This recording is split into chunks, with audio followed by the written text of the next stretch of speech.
Hello दोस्तों, स्वागत करते हैं आपका एक नई वीडियो पे। तो आज हम जो टॉपिक पढ़ाने वाले हैं स्टैटिस्टिक्स, जिसके अंदर अपने को पढ़ना है फ्रीक्वेंसी।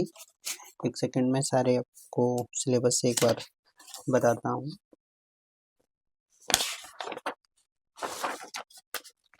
ये पढ़ना है अपने को फ्रीक्वेंसी डिस्ट्रीब्यूशन। देखिए एक बार, frequency distribution, graphical representation of data, measurement of central tendency में क्या क्या आता है ध्यान रखिएगा। सेंट्रल टेंडेंसी के अंदर मीन, मीडियन और मॉड, तीन चीजें आती हैं।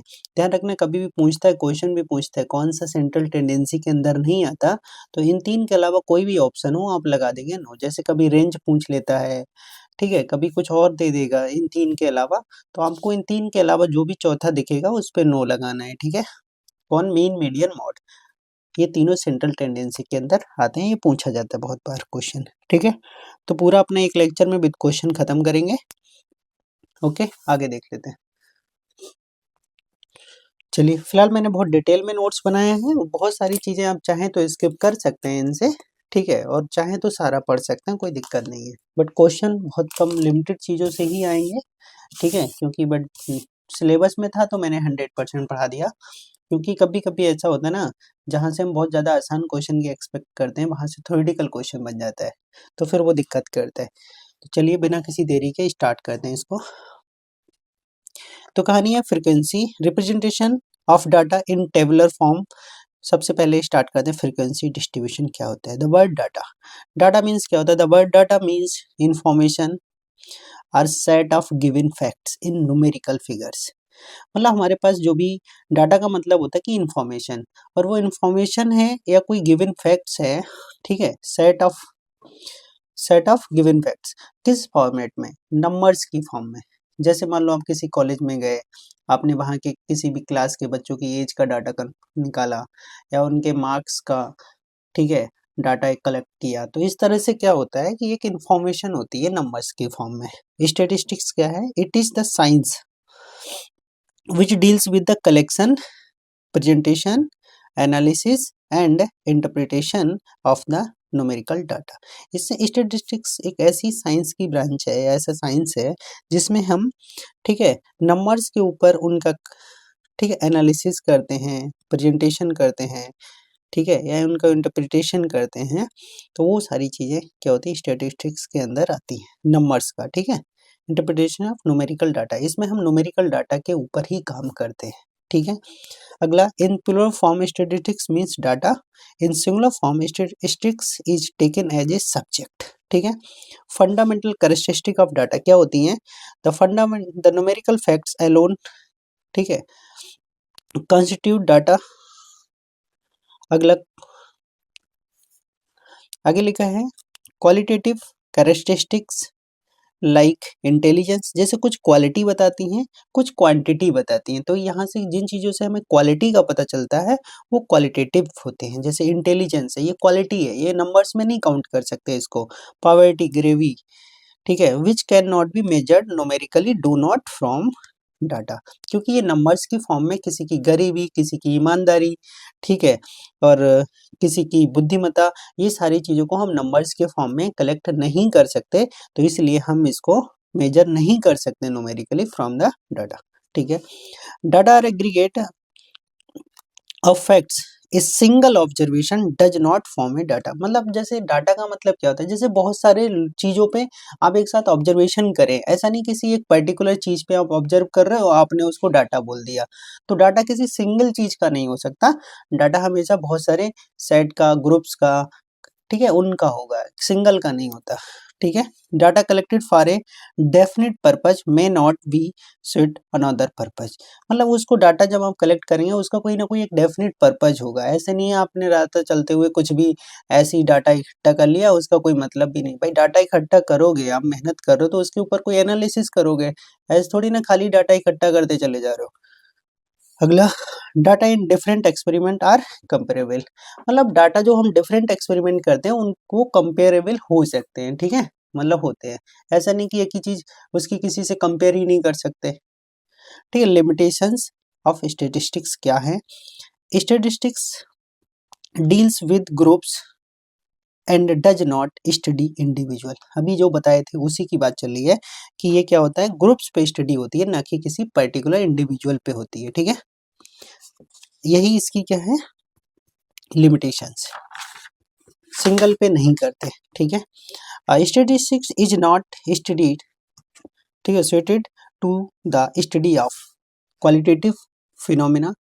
ठीक है, मतलब जो क्वालिटी है उस घटना को हम नहीं कर सकते इसमें, जैसे लाइक हॉनेस्टी, पॉवर्टी, ईटीसी, मतलब इस पे हम एनालिसिस नहीं कर सकते। Statistical laws are not exact, क्योंकि ये जो होते हैं ना वो कंपेरेबल होते हैं, एग्जैक्ट वैल्यू नहीं देते, ये अप्रोक्सीमेट वैल्यू देते हैं। They are true on averages only, ये सिर्फ एवरेज बताते हैं। जैसे मान लो 10 लड़कों की हाइट दे रखी है तो उसका एवरेज निकाल के कि एक एक बच्चे की इतनी होनी चाहिए, तो उसका एक एवरेज निकाल सकते हैं, ना कि एग्जैक्ट वैल्यू दे सकते हैं। ठीक है, तो ये जो वैल्यू होती है कैसी होती है, एवरेज फॉर्म में होती है, ना कि एग्जैक्ट फॉर्म में होती है। तो ये भी इसकी एक लिमिटेशंस है। ठीक है, क्लियर है, आगे बढ़ते हैं। टाइप ऑफ डाटा, सॉरी यहाँ डाटा लिखा होगा, सही कर लीजिएगा, थोड़ा डेट लिख गया। अब मैंने नोट्स भेज दिए हैं उसमें, ये टाइप ऑफ डाटा तो डाटा दो टाइप के होते हैं, एक प्राइमरी डाटा होता है और एक सेकेंडरी डाटा होता है।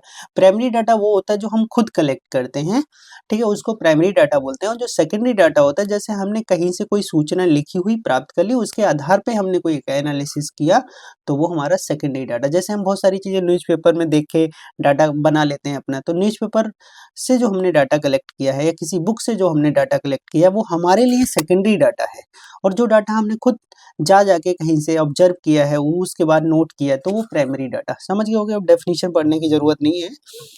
मेन होता है जो डाटा हम खुद से कलेक्ट करते हैं प्राइमरी, और जो डाटा हम कहीं बुक से, न्यूज़पेपर से, मैगजीन से, यहाँ से उठाते हैं, तो वो सेकेंडरी डाटा होता है। ठीक है, रॉ और ungroup data, the data obtained in the original form are called, जो डाटा आपने ओरिजिनल फॉर्म में उठाया है वो रॉ, रॉ मतलब कच्चा। ठीक है, जैसे आपको कोई भी चीज़ बनानी है तो पहले आप उसका रॉ मटेरियल इकट्ठा करेंगे ना। जैसे मान लो आपको 50 लड़कों की हाइट या वेट का कोई कलेक्शन करना है, तो सबसे पहले आप अटेंडम लिखेंगे ना, फिर उनको ग्रुप वाइज बांटेंगे कि 20 किलो से 30 किलो तक के इतने बच्चे हैं, 30 से 35 तक के इतने हैं, तो उसके बाद आप उस पर एनालिसिस कर रहे हो। स्टार्टिंग में जो आपने एक एक का इकट्ठा किया है वो रॉ डाटा है। ठीक है, ग्रुप डाटा, अब वही जो आपने इकट्ठा किया था रॉ डाटा, उसको बाद में ग्रुपाइड कर दिया कि 10 से 20 तक के इतने बच्चे, 20 से 30 तक के इतने, 30 से 40 तक के, तो वो ही आपने ग्रुप में बांट दिया।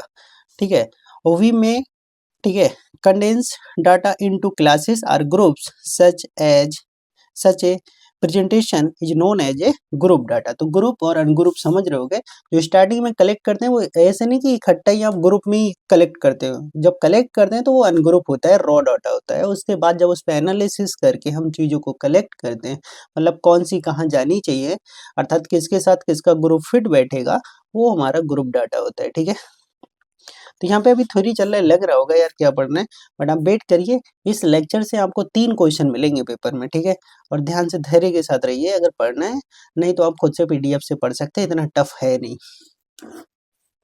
आगे, क्योंकि जब मैं कोई चीज़ पढ़ाता हूँ तो ऐसे नहीं हवा हवाई ऊपर से पढ़ा के चला जाऊँ। मुझे पता है 3 क्वेश्चन मीन मीडियन मॉड के मैं करा देता, आपका काम हो जाता। ठीक है, बट आप कोई भी चीज़ पढ़ रहे हो तो धैर्य के साथ, कुछ भी आ सकता है उसमें से, ऐसा नहीं है कि आपने जो पढ़ा वही आ जाएगा। ठीक है, तो किसी भी, या तो पूरा छोड़ दो या तो फिर फुल्ली डिटेल में पढ़ लो चीज़ों को। एरे क्या होता है, an arrangement of raw numerical data in ascending और डिसेंडिंग ऑर्डर, ठीक है, of magnitude is called an array. मतलब जो भी हमने डाटा इकट्ठा किया है उसको एक सिस्टमेटिक वे में लिखना है, या तो घटते क्रम में लिखना है, बढ़ते क्रम में लिखना है, वही हमारा एरे कहलाता है। ठीक है, presentation of data, putting the data into the form of tables. ठीक है, हमेशा स्टैटिस्टिक्स के अंदर हम टेबल बनाते हैं, आगे बहुत सारी टेबलें दिखोगे, जैसे यही टेबल दिख रही है। ठीक है, तो हम क्या करते हैं, टेबल की फॉर्म में बनाते हैं उसको। ठीक है, putting the data in the form of tables in the, ठीक, condensed form is known as the presentation of data. Frequency of an observation, the number of times of an observation occurs is called the frequency. जैसे एक number 10 बार आया है तो वो उसकी frequency 10 हो गई। फ्रीक्वेंसी का मतलब कितनी बार, बारंबारता। ठीक है, फ्रीक्वेंसी मतलब बारंबार, मतलब बारंबारता से है, अर्थात कोई नंबर जितने टाइम्स रिपीट हुआ है वो उसकी फ्रीक्वेंसी कहलाएगी। ठीक है, frequency distribution of an ungroup data, the tabular arrangement of data showing the frequency of each observation is called a frequency distribution as shown in the example given below. अब हम आपके सामने एक एग्जाम्पल दे रहे हैं और इस पे अपना अनग्रुप, ये अभी अनग्रुप डाटा है, अब इसको ग्रुप फॉर्म में कन्वर्ट करते हैं। तो लिखा था following data gives the number of childrens of 20 family, ये 20 फैमिलीज के चिल्ड्रंस का कलेक्शन है, ठीक है। Make an array of the above data and the construct A frequency table. तो सबसे पहले ये जो डाटा है हमारे पास 20 लोगों का, इसको हम क्या करते हैं, असेंडिंग ऑर्डर में लिख लेते हैं। अब सबसे पहले हम एक एक कितनी बार आया, 5 बार, 2 कितनी बार आया है, 6 बार, ऐसे यहाँ पे नेक्स्ट पेज पे टेबल बना रहे हैं और उसका टैली मार्क विद उस फ्रीक्वेंसी के साथ लिखते हैं। तो एक अपना 5 बार आया था। तो हमेशा क्या होता है, टैली चिन्ह कैसे लगता है देख लीजिएगा, क्या होता है उसको समझिएगा, 1 2 3 4, पांचवा हमेशा क्रॉस में चलेगा, ठीक है। जैसे 7 लिखना है, 1 2 3 4 5 6 7, तो पांचवा क्रॉस में, 4 सीधे पांचवा क्रॉस, फिर बढ़ते चले जाना, फिर 4 सीधे पांचवा क्रॉस, जैसे आपको 11 बनाना है, 1 2 3 4 5, 1 2 3 4 5 11। इससे क्या होता है, पढ़ने में आसानी हो जाती है। अब तुम्हें ये देखो 5 5 10 11, अब ऐसे गिनो 1 2 3 4 5 6 7 8 9 10 11। एग्जामिनर पगला जाएगा भाई तुम्हारे 11 गिनते गिनते। इसमें उसको कोई दिक्कत नहीं, पता है 5 का कलेक्शन है, 5 का कलेक्शन है, 5 5 10 11 आसानी से। तो ये सुविधा के लिए ऐसा 5वां क्रॉस लगाया जाता है, जिससे कि ये वो ग्रुप 5 का दिखाई दे सीधे। तो एक जितनी बार आया था 5 बार, टेली चिन्ह लगा दिया, तो जो जितनी बार आया उसका टेली। अब ये जो अनग्रुप अभी बिखरा हुआ सा डाटा लग रहा था, ऐसे सबसे पहले ऐसे बिखरा हुआ था, फिर उसको असेंडिंग एरे फॉर्म में चेंज किया, फिर उसको टेबल ग्रुप फॉर्म में चेंज कर दिया। समझ में आया? तो अनग्रुप ग्रुप रे क्या होता है, ठीक है। तो ये हमारा क्या हो गया, एक डाटा हो गया, और डाटा से हमने टेबल को तैयार कर दिया। अर्थात एक स्टूडेंट जो है वो 5 फैमिली में है, मतलब एक बच्चा, 2 बच्चे 6 फैमिली में हैं, 3 बच्चे 4 फैमिली में हैं, 4 बच्चे 3 फैमिली में, और 5 बच्चे जो हैं वो 2 फैमिली में हैं। 2 फैमिली में मतलब 5 बच्चे, ऐसे करके। अब लिखा है टाइप ऑफ फ्रीक्वेंसी डिस्ट्रीब्यूशन। एक होता है एक्सक्लूसिव, जिसको कंटिन्यूअस बोलते हैं, दूसरा होता है इंक्लूसिव, जो डिसकंटिन्यूअस फॉर्म में होता है, ठीक है। समझेंगे, कंटिन्यूअस फॉर्म में क्या होता है, जहां से कहानी खत्म होती है वहीं से दूसरा स्टार्ट हो जाता है। और अभी चलो पढ़ो तो बताते हैं। A frequency distribution in which each upper limit of each class is excluded, मतलब जो अपर लिमिट होती है उसको काउंट नहीं करते, and the lower limit is included, और लोअर लिमिट को इंक्लूड करते हैं, is called an exclusive form. जैसे suppose a marks of 10 by some students are given below, में वी में कंसिडर एज द क्लास 0 से 10, 10 से 20, 20 से 30, ऐसे चलेगा। तो 0 से 10 यहाँ भी आ रहा है और 10 इधर भी आ रहा है, तो यही कहने का मतलब है, अगर हमने ये डाटा में जो ये लिखा है 0, ये लोअर लिमिट है, ठीक है, और ये हमारी अपर लिमिट है, तो ये कहना चाह रहे हैं कि अपर लिमिट को इंक्लूड नहीं करते। क्यों नहीं करते? अगर ये यहाँ इंक्लूड कर दिया तो अगले इसमें कैसे करोगे, है ना, क्योंकि कंटिन्यूअस डाटा है, जहां से खत्म हो रहा है वहीं से स्टार्ट हो रहा है। तो लोअर लिमिट को काउंट किया जाता है, अपर लिमिट को काउंट नहीं किया जाता है, किसमें, एक्सक्लूसिव फॉर्म में। समझ में आ गया? तो 10, अगर 10 मान लो किसी बच्चे के नंबर आए हैं, तो पहले वाले में काउंट ना होंगे, दूसरे वाले क्लास इंटरवल में काउंट होंगे, ये कहने का मतलब है एक्सक्लूसिव डाटा के अंदर, ठीक है। इन क्लास 0 to 10 भी इंक्लूड 0, देखो इन 0 को इंक्लूड कर रहे हैं एंड एक्सक्लूड 10, ठीक है। ऐसी क्लास 10 एंड 20 में 10 is included and 20 is excluded, ठीक है। जो एक्सक्लूसिव फॉर्म, इंक्लूसिव फॉर्म होती है, जिसको हम डिसकंटिन्यूअस बोलते हैं, उसमें लोअर और अपर दोनों लिमिट काउंट की जाती हैं। क्यों करी जाएंगी आपको खुद ब खुद समझ आ जाएगा। ये frequency distribution in which upper limit as well as lower limit in included in is called an inclusive form. जैसे अब 0 से 10, अब ये अगला 11 से 20, अब तुम बताओ, जब 0 से 10 है, दूसरा 11 से 20 है, तो क्या होगा, दोनों काउंट करेंगे, क्योंकि अगला वाला डिसकंटिन्यूअस है, मतलब बीच में गैप दिख रहा है। पिछले वाले में गैप दिख ही नहीं रहा था, 0 से 10, 10 से 20 ऐसे चल रहा था। अब इसमें 0 से 10, 11 से 20, समझ गए ना। तो ये डिसकंटिन्यूअस होता है, ब्रेक की तरह दिखता है, इसीलिए हम इसको क्या बोलते हैं, कौन सा डाटा होता है ये हमारा, इंक्लूसिव डाटा, जिसमें अपर और लोअर दोनों इंक्लूड की जाती है। क्लियर है? आगे बढ़ते हैं। अब लिखा था class 0 to 10 both 0 and 10 are included, वही बात है। आप देखिएगा the following data gives make out of the 50 obtained, ठीक है, out of 50 obtained by 30 students of a class in a test, in a test. मतलब ये 30 स्टूडेंट्स के 50 में से आए हुए मार्क्स का यहाँ पे कलेक्शन है, और ये अभी एन ग्रुप है, कुछ भी इसमें सिस्टमेटिक नहीं है, कभी 30 आ गया, कभी 70 आ गया, कभी 32 आ गया, कभी 36 आ गया, ऐसे चल रहा है, ठीक है। तो सबसे पहले इस डाटा को एरे फॉर्म में, एरे फॉर्म का मतलब बढ़ते या घटते असेंडिंग ऑर्डर में हमने लिख लिया, ठीक है। तो 1 से स्टार्ट किया, मैक्सिमम 48 तक गया, ठीक है। अब ये कह रहे हैं इसको दो ग्रुप में बांटना है, एक एक्सक्लूसिव फॉर्म में, दूसरा इंक्लूसिव फॉर्म में। एक्सक्लूसिव फॉर्म में अब देखो हम 5 ग्रुप बनाएंगे, 0 से 10, 10 से 20, 20 से 30, 30 से 40, 40 से 50। अब जैसे कैसे, 0 से 10, देखो 0 से 10 तक के बच्चे गिनो, अब 10 से 20 भी है, तो 0 से 10, 10 इसमें काउंट नहीं होगा, 10 अगले वाले में काउंट होगा, तो 10 से छोटे नंबर से देख लेते हैं कितने हैं, 1 2 3 4 5 6, 10 नहीं गिनेंगे, 10 से पहले के 6, देखो यहाँ हमने कितना लिख दिया 6, ऐसे करके आप सब गिनते चले जाएंगे, 10 से 20 के बीच के नंबर, 20 से 30 के, 30 से 40 के, 40 से 50 के। अब ये कितने स्टूडेंट थे, 30, गिन के देख लो, 6 11 17 5 22, 22 और 4 26, 26 4 30, तो टोटल आना भी चाहिए आपका। अच्छा इंक्लूसिव फॉर्म में क्या करेंगे मेरे भाई, 0 से 10, अगला 10 से 20, इसका मतलब 10 इसमें काउंट होगा, तो पिछले वाले में 6 आ रहा था, अब 7 हो जाएंगे, देखो 1 2 3 4 5 6 7, समझ गए, क्योंकि इसमें 10 अगले में है ही नहीं जो हम 10 में काउंट करेंगे, तो इसमें 0 भी काउंट होगा और 10 भी काउंट होगा, जिसमें दोनों काउंट होते हैं वो इंक्लूसिव फॉर्म होती है, जिसमें लोअर लिमिट काउंट होती है बट अपर लिमिट काउंट नहीं होती, वो एक्सक्लूसिव, एक्सक्लूसिव मतलब एग्जिट हो जाना, इंक्लूसिव मतलब अंदर आ जाना, दोनों अंदर, इंक्लूसिव एक अंदर एक बाहर, अपर बाहर, एक्सक्लूसिव, ठीक है। लिखा है 0 and 10 we include both, interval है 0 to 10 we included both 0 and 10, इसमें क्या है, in 0 to 10 we included 0 but excluded 10, तो समझ में आ गया दोनों फॉर्म। तो यहाँ तक आने वाले पॉइंट तो भी कम हुए बट नॉलेज आपकी जरूर इंक्रीज हुई होगी पहले से। अब लिखा वेरिएबल आर वेरिएट क्या होता है, इसको समझना है। Any character which is capable to taking several different values is called the variables, मतलब कोई ऐसी वैल्यू या मतलब कोई चीज जो बहुत सारी चीजों को अपने अंदर कैपेबल कर सके, ठीक है।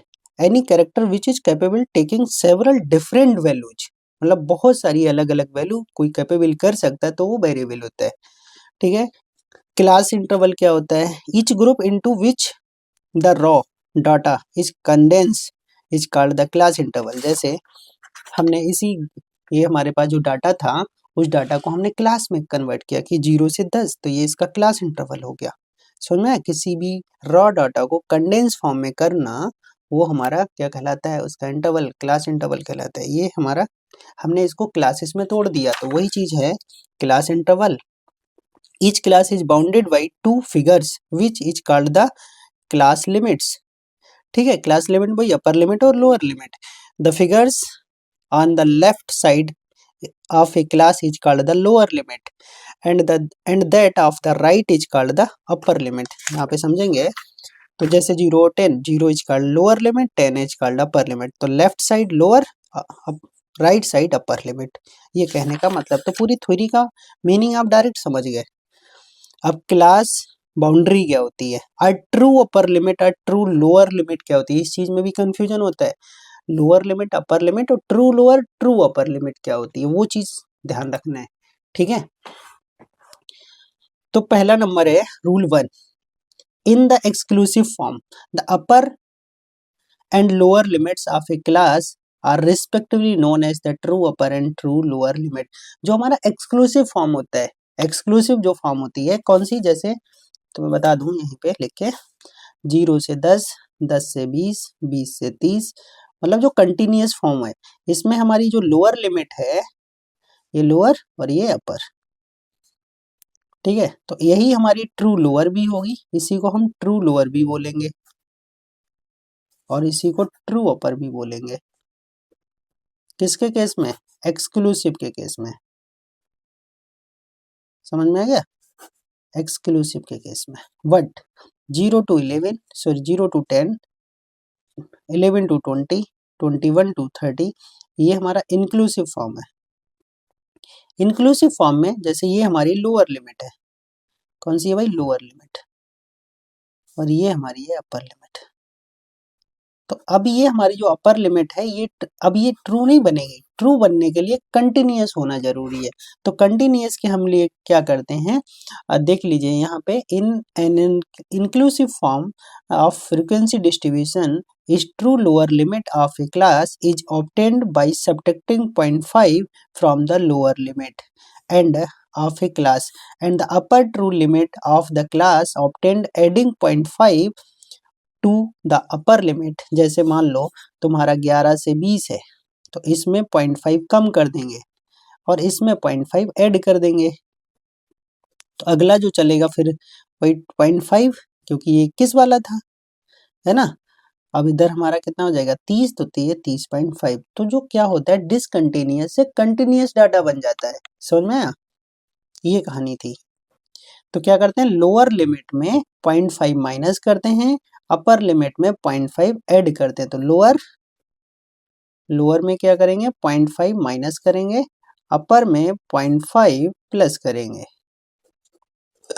दोनों चीजें क्लियर है, बस यही ध्यान रखना है।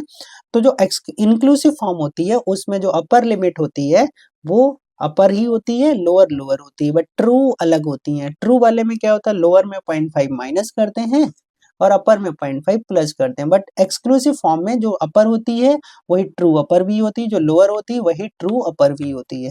ठीक है।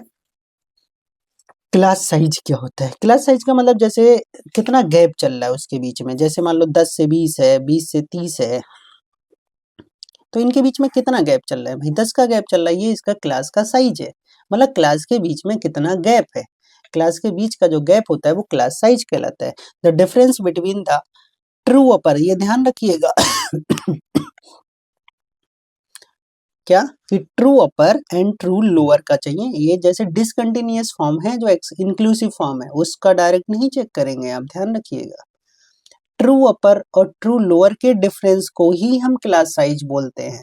जैसे आप अगर बोल लिए 0 से 10, 11 से 20, ठीक है, 21 से 30, तो इनका डिफरेंस नहीं करेंगे।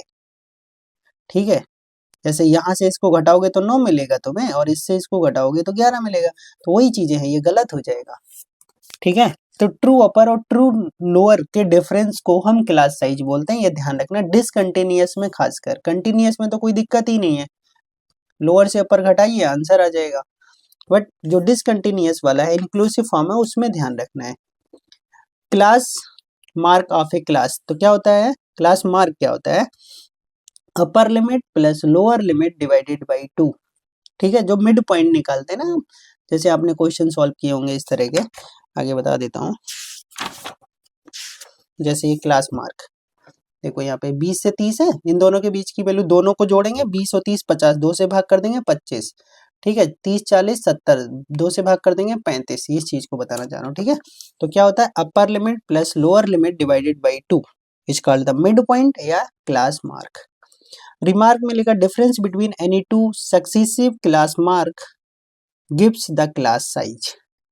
ये भी बोला गया शॉर्ट में कि अगर हम डिफरेंस कर दे दो सक्सेसिव क्लास मार्क का तो वो क्लास का साइज निकल आता है। ठीक है, अब रेंज क्या होती है, the difference between the maximum value and the minimum value of a variate, ठीक है, is called the range. Range equal to maximum value minus minimum value. जो भी आपको डाटा टोटल दिया है उसमें सबसे छोटी वैल्यू क्या है और सबसे बड़ी वैल्यू क्या है, वो उसकी रेंज कहलाएगा। और ध्यान रखना, रेंज आपका सेंट्रल टेंडेंसी में नहीं आता। ठीक है, मीन मीडियन मॉड आता है, सेंट्रल टेंडेंसी में रेंज नहीं आता, ये ऑप्शन गलत होगा। अब यहाँ पे समझिएगा इस क्वेश्चन को। The marks obtained by 40 students of class 9th in an examination are given below. तो ये हमारे पास 40 स्टूडेंट्स हैं। अब इनने क्या बोला, present the data in the form of frequency distribution using the same class size. मतलब क्लास का साइज हर बार बराबर रखना है। Starting with class 0 to 5 where 5 is not included. इसका मतलब है 5 इंक्लूड नहीं कर रहे हैं तो 0 से 5, 5 से 10, 10 से 15 ऐसे चलेगा, इसका मतलब एक्सक्लूसिव फॉर्म रहेगी। तो सबसे पहले इसको हमने असेंडिंग ऑर्डर में डाटा को सजाया और उसके बाद इसका मिनिमम वैल्यू 0, मैक्सिमम वैल्यू 24, तो रेंज भी निकाल सकते हैं 24 minus 0, minimum maximum minus minimum, तो ये इसकी रेंज हो गई। अगर साइज निकालना है तो मान लो 5, साइज निकालना नहीं, साइज अपने आप डिसाइड करेंगे क्योंकि क्वेश्चन में बोला 0 to 5, इसका मतलब साइज 5 5 के गैप से लेना है। तो टोटल वैल्यू कितनी है अपनी 24 सबसे, तो 24 को 5 से डिवाइड किया 4.8, इसका मतलब है we should have 5 classes each of size 5, we should have 5 classes each of size 5। Question start होंगे, बहुत स्पीड में बढ़ेगा, ठीक है। अब देखिए मार्क, क्लास मार्क, वही अभी जो 40 बच्चे थे 0 से 5 के बीच में 6 बच्चे आए, 6 साइन लगा दिए, 4 सीधे, 5वां क्रॉस, छठा सिंगल। यहाँ पे आज 10 बच्चे आ गए, 5 5 के 2 ग्रुप बन गए। 10 से 15 के बीच में 8 बच्चे आए, 5 का ग्रुप 3, फिर 8 5 का ग्रुप 3, फिर 8 5 का ग्रुप 3। 20 से 25 के बीच में, 15 से 20 के बीच में, 10 से 15 के बीच में, तो जैसा बोला गया उस तरह के हमने क्लास साइज बना के सारे बच्चों को कर दिया। इसको हमने अभी जो पढ़ा है वो क्या है अभी तक टोटल, ठीक है, ठीक है। फ्रीक्वेंसी डिस्ट्रीब्यूशन के बारे में अपने पढ़ चुके हैं, ठीक है। अब अगला एक बार ग्राफ या ग्राफिकल रिप्रेजेंटेशन जिसको बोलते हैं वो अभी और पढ़ेंगे, ठीक है। तो अब अपना दूसरा जो टॉपिक है, पहला टॉपिक फिनिश हो गया है जो अपने नोट्स में दे रखा था, फर्स्ट टॉपिक फिनिश कर दिए।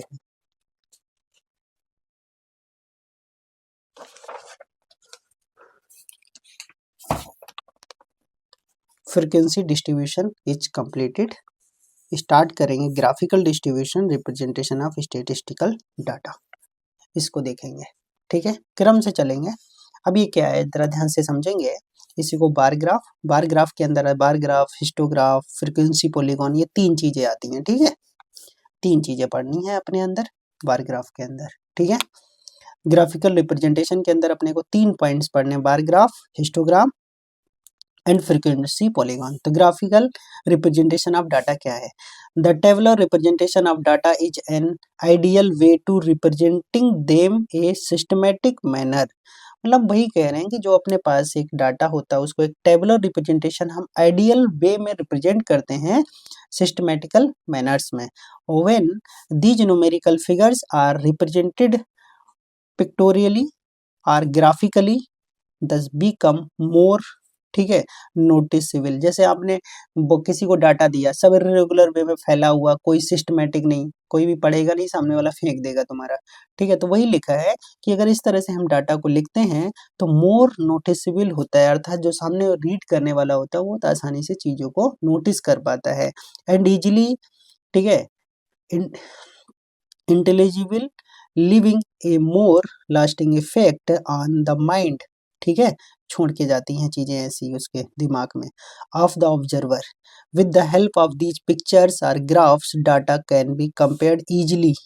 हम इन पिक्चर्स या ग्राफ्स की हेल्प से डाटा को इजिली कंपेयर कर पाते हैं। 3 types of graphical namely bar graph, histogram and frequency polygon. इन 3 चीजों को यहाँ पे क्रम बाई क्रम पढ़ते हैं, फिनिश करते हैं। चलिए पहला बार ग्राफ के लिए देखते हैं।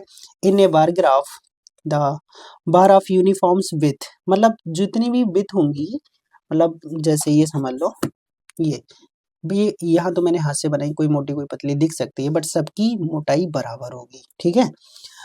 क्या लिखा है? Uniform with are drawn with various height. Various height का मतलब जितना बोला जाएगा उसके अकॉर्डिंग हमें हाइट रखनी होगी। The height of A bar represent the frequency of corresponding observation. ऐसे नहीं कि सबकी हाइट बराबर कर दोगे। जैसे मान लो किसी भी कंपनी के द्वारा, कोई भी एजेंसी है उसके द्वारा मान लो बाइक बन रही है, तो हर ईयर में अलग अलग बाइक का प्रोडक्शन हो रहा है। जैसे मान लो 2002 में 25 बनी, मतलब 25,000, फिर 50,000, फिर 30,000, कभी घट रही कभी बढ़ रही, तो उसको हम क्या करेंगे, नीचे जो सिस्टमेटिक होगा वहां पे लिखेंगे हम ईयर, किस ईयर में कितनी बाइक्स का, ठीक है, प्रोडक्शन हुआ है, और कितना हुआ है वो ऊपर हमारे लेंथ उसको इंडिकेट कर देगा, ठीक है। तो वही चीजें हमें ग्राफ से तुरंत दिख जाएंगी। यही आप थ्योरी में लिख के देंगे किसी को तो उसको पूरा पढ़ना पड़ेगा, है ना। अब देखिएगा जरा ध्यान से, तो लिखा है यहीं पे, क्वेश्चन से समझा देते हैं। 70 स्टूडेंट फॉर्म ए, ठीक है, locality use different modes of transport to go to school as given below. मतलब जो हमारे लोकेलिटी के स्टूडेंट्स हैं, उस 70 स्टूडेंट्स, उन पे हमने, मतलब हमने नहीं, यहाँ पे जो क्वेश्चन है उस पे क्या किया, सर्वे किया गया है, और सर्वे के अकॉर्डिंग पाया कि कितने स्टूडेंट्स कौन सा ट्रांसपोर्ट यूज करते हैं।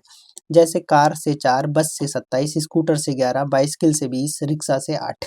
अब यही चीज हम क्या करेंगे, नीचे दिखाते हैं किससे कौन कौन जा रहा है, और उसकी हाइट उतना दिखाएंगे जितना उससे जा रहा है। जैसे कार से 4 जा रहा है तो 4 तक, जैसे ही एग्जामिनर देखेगा या मतलब कोई भी ऑब्जर्वर देखेगा समझ जाएगा कि यहाँ देखो नीचे लिखा मोड ऑफ ट्रांसपोर्टेशन, और यहाँ पे लिखा नंबर ऑफ स्टूडेंट्स, किस ट्रांसपोर्ट से कितने स्टूडेंट ट्रेवल करते हैं। कार से 4 तो 4 तक, बस से कितने 27 तो 27 तक जा रहे हैं।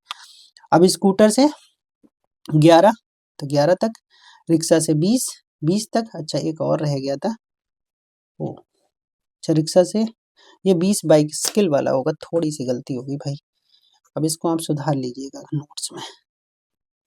ये है बाइसिकल, BY CY CL, और एक 8 तक और गया था, तो ये 10 के बीच में कहीं 8 उठ होगा यहाँ पे, ये 8 का, तो समझ गए होंगे आप। अब ये क्या है अपना, ये रिक्शा है। क्लियर, समझ में आ गया। तो ये क्या है, इस तरह से बता रहे हैं कि जो बार ग्राफ होते हैं उनके थ्रू चीजों को हम बहुत इजीली किसी के सामने रिप्रेजेंट कर पाते हैं, और सामने वाले को बिना बहुत ज्यादा अब, ठीक है, दिमाग को डिस्टर्ब किए आसानी से चीजों को समझ लेता है। ठीक है, इस तरह से। अगला क्वेश्चन एक और है, given below the bar graph shown showing the height of the 6 mountain peaks. तो ऐसा होता है कभी कभी आपसे क्वेश्चन देके बार ग्राफ तैयार करवाता है, कभी बार ग्राफ देके क्वेश्चंस पूछता है, ऐसा भी हो सकता है। ये दे दिया और इससे रिलेटेड 4 क्वेश्चन पूछ लिए आपसे। अब यहाँ पे ये क्वेश्चन दिया हुआ है, ये है क्या, 6 माउंटेन पीक्स हैं, 4 मतलब 6 पर्वत दे रखे हैं जिनकी ऊंचाइयां आपको बता रखी हैं कि ये कौन सा है, नंगा पर्वत, अगला अन्नपूर्णा, कंचनजंगा, ठीक है, नंदा देवी, माउंट एवरेस्ट और हिमाद्री। ठीक है, तो इतने 6 दे रखे हैं, इनकी हाइट है। अब जैसा क्वेश्चन पूछेगा उस आधार पे बता देंगे। ऐसा पूछ सकता है किसकी सबसे ज्यादा है, किसकी सबसे कम है, दोनों का रेशियो कितना है, ऐसे पूछ सकता है। अब क्वेश्चन देखो यहाँ दिए होंगे, उनके आधार पे उनके आंसर्स बता देंगे। पहला क्वेश्चन लिखा है which of the highest peak and what is the height. तो सबसे ज्यादा हाइट माउंट एवरेस्ट की थी और कितनी थी वो भी बता दी। दूसरे question write down the ratio of the height of the highest peak and the lowest peak. तो सबसे हाईएस्ट पीक और लोएस्ट पीक का रेशियो बताना है। तो हाईएस्ट वाला ऊपर लिखना है, लोएस्ट को नीचे लिखना है, काट के रेशियो बता देना है। अब देख रहे हैं right the highest of the peak of the given peaks in ascending order, मतलब बढ़ते क्रम में उनकी ऊंचाइयां लिखो, चाहो तो उनके साथ में नाम भी लिख सकते थे। अगला लिखा है which peak is the second highest, what is the height. Second highest Kanchenjunga 806 metre, 8600 metre, ये दिया हुआ है। ठीक है, तो क्वेश्चन भी पूछ सकता है। तो समझ गए बार ग्राफ क्या है। अब समझेंगे अपना हिस्टोग्राम क्या है। तो वो बार ग्राफ में क्या होती है की चीज है कि ये दूरी पे होते हैं, बिल्कुल लगे हुए नहीं होते। बट जो हिस्टोग्राम है उसमें एक से दूसरा अटैच होगा, बिल्कुल गैप नहीं होता है। ठीक है, जैसे इसमें हम अपनी मर्जी से कहीं भी बना सकते हैं, बट हिस्टोग्राम में बिल्कुल एक से कनेक्टेड दूसरा ही होगा। तो क्या लिखा है, histogram is the graphical representation of the frequency distribution is excluded form. समझ गए ना, एक्सक्लूडेड फॉर्म का मतलब कंटिन्यूअस फॉर्म, जैसे 0 से 10, 10 से 20, 20 से 30, 30 से 40, गैप नहीं होगा। इन the form of the rectangles with class intervals as base and the corresponding frequency as height। समझे, क्लास इंटरवल कहाँ लिखा जाएगा, उसके बेसिस पे लिखा जाएगा क्लास इंटरवल, बट उसकी जो corresponding and the frequency and the corresponding frequency as the height, जो फ्रीक्वेंसी होगी उसकी वो हाइट पे जाएगी। There being no gap between any two successive rectangles, दो सक्सेसिव रेक्टेंगल्स के बीच में नो गैप दिखाई देगा। समझ में आ गया, यही मेन है। अब यहाँ पे देखो representation of the following frequency distribution by means of A histogram ऊपर दे रखा मार्क्स, नीचे दे रखा नंबर ऑफ स्टूडेंट्स की फ्रीक्वेंसी। इसका मतलब 0 से 20 के बीच में 7 स्टूडेंट्स के नंबर आए, 20 से 30 के बीच में 11, 30 से 40 के बीच में 9, ठीक है, 9 बच्चों के 30 से 40, 13 के 40 के 50, 16 के 50 से 60 के बीच में, 4 के 60 से 70 के बीच में, 2 के 70 से 80 के बीच में। बस ऊपर ग्राफ जाएगा, नीचे नंबर्स को हम शो कर देंगे। अब देखो 10 से 20 के बीच में कितने थे, 7, 7 तक चला गया, ठीक है, ये 7। दूसरा 20 से 30 के बीच में कितने थे, 11, तो 11 तक चला गया, ठीक है। उसके बाद 30 से 40 के बीच में हमारे पास कितने स्टूडेंट थे, 9, तो 9 तक आ गया। उसके बाद 40 से 50 के बीच में हमारे पास 13 स्टूडेंट थे, तो 13 तक चला गया। और उसके बाद में, ठीक है, ये यहाँ पे 3 स्टूडेंट थे, ये 50 से 60, 60 से 70 और 70 से 80, ये थोड़ा बचा था बनाने के लिए, ठीक है। अब ये आप नोट्स निकलवाएं तो उसमें करेक्ट कर लीजिएगा, नहीं तो इतना ऑब्वियसली खुद ही समझ जाएंगे, ठीक है। एक 4 था 60 से 70 और 2 2 था, तो एक 4 पे और एक 2 पे, तो ये आ गया अपना 4 पे, ठीक है, और ये आ गया अपना 2 पे। तो इसमें कुछ नहीं करना, जितना दे रखा है वो आपको इंटरवल नीचे लिखना है, और जिस इंटरवल की जितनी हाइट दे रखी है, जितनी फ्रीक्वेंसी दे रखी है, फ्रीक्वेंसी चली जाएगी हाइट पे, ठीक है, और जो उसका इंटरवल होगा वो आ जाएगा बेस पे। समझ में आ गया, ये हो गया बेस और ये हो गई उसकी हाइट। अगला क्वेश्चन इसी के आधार पे, the length of 62 leaves of a plant are measured in millimetres. मतलब एक पेड़ की 62 पत्तियों को मेजर किया गया मिलीमीटर्स में, उनकी पत्तियों का। And the data is represented of the following table. तो लिखा है 118 से 126 मिलीमीटर हाइट तक, मतलब लेंथ के कितनी लीव्स थी, 8, 10, 127 से 35, इसी हिसाब से ऊपर दे रखा है। अब ये जरा ध्यान से देखो, 118 126 है, अब 126 के बाद यहाँ कितना कर दिया, 127। अब यही चीज इनने इंक्लूसिव फॉर्म में बना दी, अर्थात डिसकंटिन्यूअस फॉर्म में क्रिएट कर दी। तो आपको बोला था कि जो लोअर लिमिट होती है उसमें 0.5 माइनस करते हैं, जो अपर लिमिट होती है उसमें 0.5 ऐड करते हैं।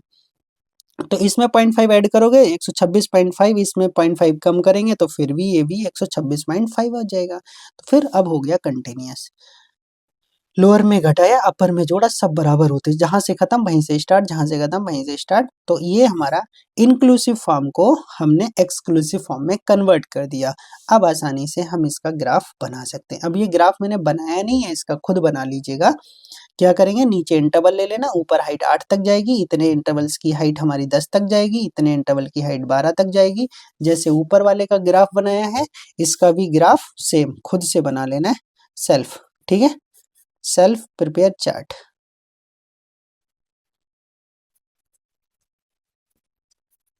इस टेबल को खुद से प्रिपेयर कर लीजिएगा। अब ये अगला पॉइंट है, उसमें मत समझ लीजिएगा। एडजस्ट फ्रीक्वेंसी क्या होती है, मिनिमम क्लास साइज अपॉन में क्लास ऑफ दिस क्लास, ठीक है, इट्स फ्रीक्वेंसी, इट्स फ्रीक्वेंसी, समझ गए, इतना ध्यान रखना है आपको।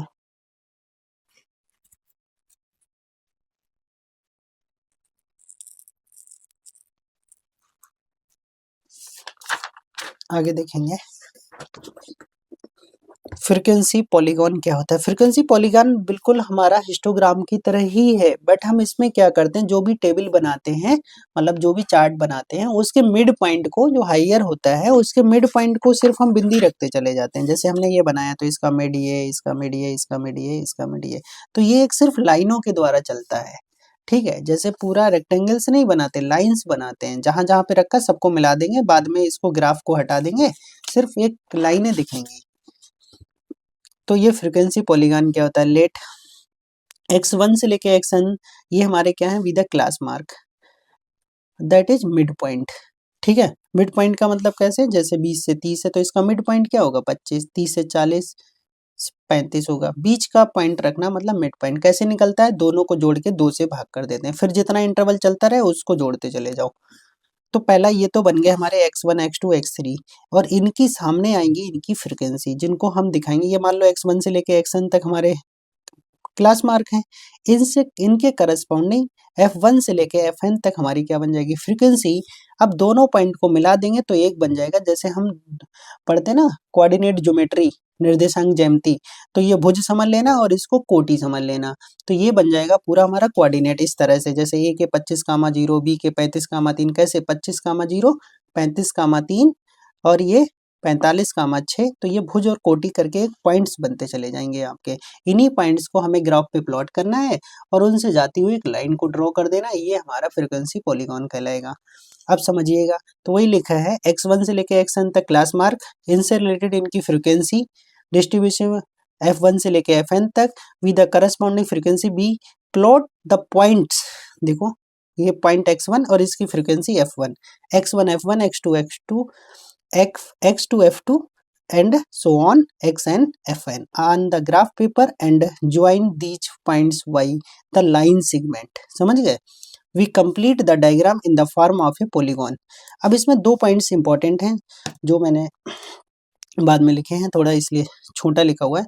Why taking two more classes, ठीक है, कॉल्ड द इमेजिनरी क्लासेस या इमेजिन क्लासेस, जैसे वन एट द स्टार्टिंग, जैसे यहाँ पे देखो 25 से 20 से 30 के बीच में 0 है ना, तो ये अपनी तरफ से हम एज्यूम करते हैं, ये जबकि यहाँ दिया नहीं था, देखो जरा ध्यान से 30 से 40 था, स्टार्टिंग कहाँ से 30 से 40, उससे पहले 20 से 30 हमने खुद बनाई नहीं था, तो क्या बना लिया 0, समझ में? नहीं तो ऊपर से चलेगा पॉइंट, हमें क्या करना है इसी लाइन से स्टार्ट करना है, इसी लाइन पे खत्म करना है, इसलिए स्टार्टिंग की फर्स्ट और लास्ट की सबसे लास्ट वाली, ये दोनों अपनी तरफ से एज्यूम करते हैं, इनको इमेजिन क्लास बोलते हैं, ठीक है, अर्थात जो भी इंटरवल होगा उसको हम एक इंटरवल अपनी तरफ से बढ़ा के उसकी वैल्यू 0 कर देंगे, ठीक है, तो वही लिखा है by taking more two classes called the imagine classes, one at the beginning and the other at the end. समझ में आ गया? अब क्वेश्चन है अपना यहाँ से, following the table shows A frequency distribution for the speed of cars passing through a particular spot on the highway, ठीक है, तो क्या लिखा है, the class interval kilometre per hour, 30 से 40 फ्रीक्वेंसी ऑफ कार्स, तो 3 कारें 30 से 40 के बीच में जा रही हैं, 6 40 से 50, 25 50 से 60, 65 60 से 70, 50 70 से 80, 28 80 से 90, और ये 14 कारें जो हैं 90 से 100 के बीच में है। अब हमने दो अपनी तरफ से बढ़ा लिए, एक स्टार्टिंग का और एक लास्ट का। स्टार्टिंग थी हमारी 30 से, गई थी 100 तक, तो हमने क्या करा 100 के बाद में 100 से 110 तक अपने आप बढ़ाया। क्लास इंटरवल उसी फॉर्म में चलेगा, इसके बीच का क्लास मार्क, और इधर इसकी फ्रीक्वेंसी कोई नहीं तो 0, तो फ्रीक्वेंसी जो अपनी तरफ से बढ़ाओगे उसकी 0 रखनी पड़ेगी, क्योंकि कोई है ही नहीं, 20 से 30 के बीच में भी कोई नहीं है 0, बाकी जो लिखा था सेम छाप दिया, ये पॉइंट बन जाएंगे। अब हमें इन ग्राफ को प्लॉट कर लेना है, 20 से 30 के बीच में कहाँ तक जाएगा भाई 0, तो इसी को उठाएंगे, यहाँ पे थोड़ा क्या कर देना इस तरह से ऊपर और नीचे, इसका मतलब ये करते हैं कि यहाँ के बीच में जो बहुत सारी वैल्यू है वो आ गई, जैसे मान लो सीधे 1000 से स्टार्टिंग करनी होती तो ये थोड़ी ना 1 किलोमीटर आगे जाके स्टार्ट करते हैं, यहीं से करते हैं, बीच में हम ऐसे गैप दिखा के बोल देते हैं कि बहुत सारी वैल्यू इसके बीच में आ गई। अब 20 से 30 कितना 0, ठीक है, 30 से 40 के बीच में कितना है 3, तो ये 3 तक गया ग्राफ, 3 तक गया, पहले ग्राफ बना लो पॉइंट बाद में, 30 से 40 के बीच में 6, तो ये 6 तक उठा, ठीक है, 50 से 60 के बीच में 50 से 60 के बीच में है 25, तो ये 25 तक गया, ठीक है, 60 से 70 65, उठा दिया 65 तक, देख लो इधर 60 और 70 के बीच में 65, उसके बाद 50 तक, 70 से 80 50 तक, उसके बाद 70 से 80, 80 से 90, 90 से 100, ठीक है, 90 से 100 और 100 से 110 के बीच में 0। अब क्या करना है, इन सभी के मिड पॉइंट्स, यही तो बता रहे थे, इन सभी के मिड पॉइंट्स, तो इन सभी के मिड पॉइंट्स देख लेंगे मेरे भाई, सबसे पहले 0, फिर जो जो आपने रेक्टेंगल बनाए उन सबके मिड पे एक पॉइंट रखते जाइएगा ऐसे सबके मिड पे, और उन मिड को एक जाती हुई एक लाइन से खींच दीजिएगा, तो यहाँ से ग्राफ उठाएंगे, इस पॉइंट को मिलाया, एक हमारा बन गया सेगमेंट, यहाँ से यहाँ मिलाया दूसरा, यहाँ से यहाँ मिलाया तीसरा, ऐसे चौथा पांचवा छठा, सबको मिलाते चले जाएंगे सबके मिड पॉइंट को, और चाहे तो हम ये रेक्टेंगल्स को बाद में हटा भी सकते हैं, तो ये जो लाइन आ रही है यही हमारा फ्रीक्वेंसी पॉलीगॉन को रिप्रेजेंट करेगा, ठीक है, तो यहाँ तक अब हमारा दूसरा टॉपिक भी खत्म हो गया है। Graphical representation of statistical data, जिसमें हमने 3 पढ़े थे, bar graph, histograph and frequency polygon. अब अपना काम चलता है measurement of central tendency, mean, median, mod की तरफ, जिसमें ग्रुप और अनग्रुप दोनों डाटा पढ़ने हैं अपने को। बस इतना ही अपने सिलेबस में, इससे ज़्यादा मत तैयार करते रहिएगा, सिर्फ और सिर्फ इतना ही सिलेबस में है, ठीक है। मीन मीडियन के आगे नहीं पढ़ना है, ठीक है। वेरिएंस नहीं पढ़ना है, बहुत सारी चीज़ें हैं, मैं बोलने की ज़रूरत नहीं है, आपको उसके आगे नहीं पढ़ना है। अब देखिएगा, स्टार्ट करते हैं अपने मीन और एवरेज, अर्थमेटिकल मीन भी बोलते हैं इसको। तो क्या होता है समझेंगे ध्यान से उसको, देखिएगा। तो एवरेज और मीन क्या होता है? The average of a given set of numbers is called the arithmetic mean और simply the mean of the given numbers. कैसे करते हैं? जितने भी नंबर्स हैं सबको जोड़ लेंगे, सम ऑफ ऑब्जर्वेशंस बटे नंबर ऑफ ऑब्जर्वेशंस। 10 चीजें हैं तो 10 को जोड़ के 10 से भाग कर देना है। अभी हम मान लेते हैं 10 the mean of n observations, ठीक है, x1 से लेके xn तक इज गिवन बाई, तो x1 से लेके xn तक जोड़े तो कितने नंबर हो गए? n से ही हमने इसको भाग कर दिया, ठीक है। तो x bar is the mean और ये नंबर्स हैं n, इसको शॉर्ट में ऐसे भी लिख सकते हैं i1 to n sigma i upon n। अब एक चीज जरा ध्यान से सोचेंगे, अगर ये सभी नंबर्स का योग है, ठीक है, x1 से लेके x, तो ये क्रॉस अगर हम गुणा करें तो ये क्या है? मीन, और गुणे में क्या है? नंबर्स। अगर हम उसके मीन से, ठीक है, मतलब समांतर माध्य से उनके पदों की गुणा कर दी जाए तो उनका योगफल निकल आता है। सबसे ज्यादा यूज इसी का करना है कि अगर सभी पदों का योगफल निकालना है अपने को तो क्या करना है? समांतर माध्य और उसके नंबर ऑफ आइटम्स की क्या करना है? गुणा करना है, ठीक है। बस इसी चीज को ध्यान रखना है। Sum of observation equal to number of observation into mean, समझ गए? अब इस क्वेश्चन से क्लियर हो जाएगा। The height of 5 players are 153, 140, 148, 150, 154 respectively. Find the height, mean of the height या एवरेज ऑफ द हाइट, दोनों में से कुछ भी पूछा जा सकता था, ठीक है। तो सभी पांचों को जोड़ दिया, 5 से भाग कर दिया, हाइट निकल आई, एवरेज हाइट, अर्थात प्रत्येक बच्चे की हाइट 149 बराबर बराबर रख सकते हो। Find the mean of the first 8 prime numbers. ये क्वेश्चन बहुत गलत करते हैं लोग। प्राइम नंबर में गलती होने का चांस क्या है कि 1 को ले लेते हैं, 2 को छोड़ देते हैं, ठीक है, या 2 भी ले लेते हैं तो साथ में 1 भी ले लेते हैं। तो 1 प्राइम नंबर नहीं है, इसको दिमाग में बैठा लीजिए मेरे भाई। क्यों नहीं है? उसका सिर्फ एक ही फैक्टर होता है 1, और इटसेल्फ भी क्या होता है? 1। प्राइम नंबर के ओनली एंड ओनली 2 फैक्टर्स होते हैं, ध्यान रखिएगा इस चीज को। तो 2, 3, अब 5 बोला जाए तो 5 ले लीजिए, 10 बोला जाए तो 10 ले लीजिए, बट प्राइम नंबर्स का क्वेश्चन इसलिए डाला जिससे आपकी गलती ना हो, ठीक है। तो सभी को जोड़ के 8 थे, 8 से भाग कर दिया, आंसर आ गया। चाहे पॉइंटों में लिखो या मिक्स में लिख दो। The mean of 5 observation is 30। अब इस क्वेश्चन को बहुत ध्यान से समझिएगा।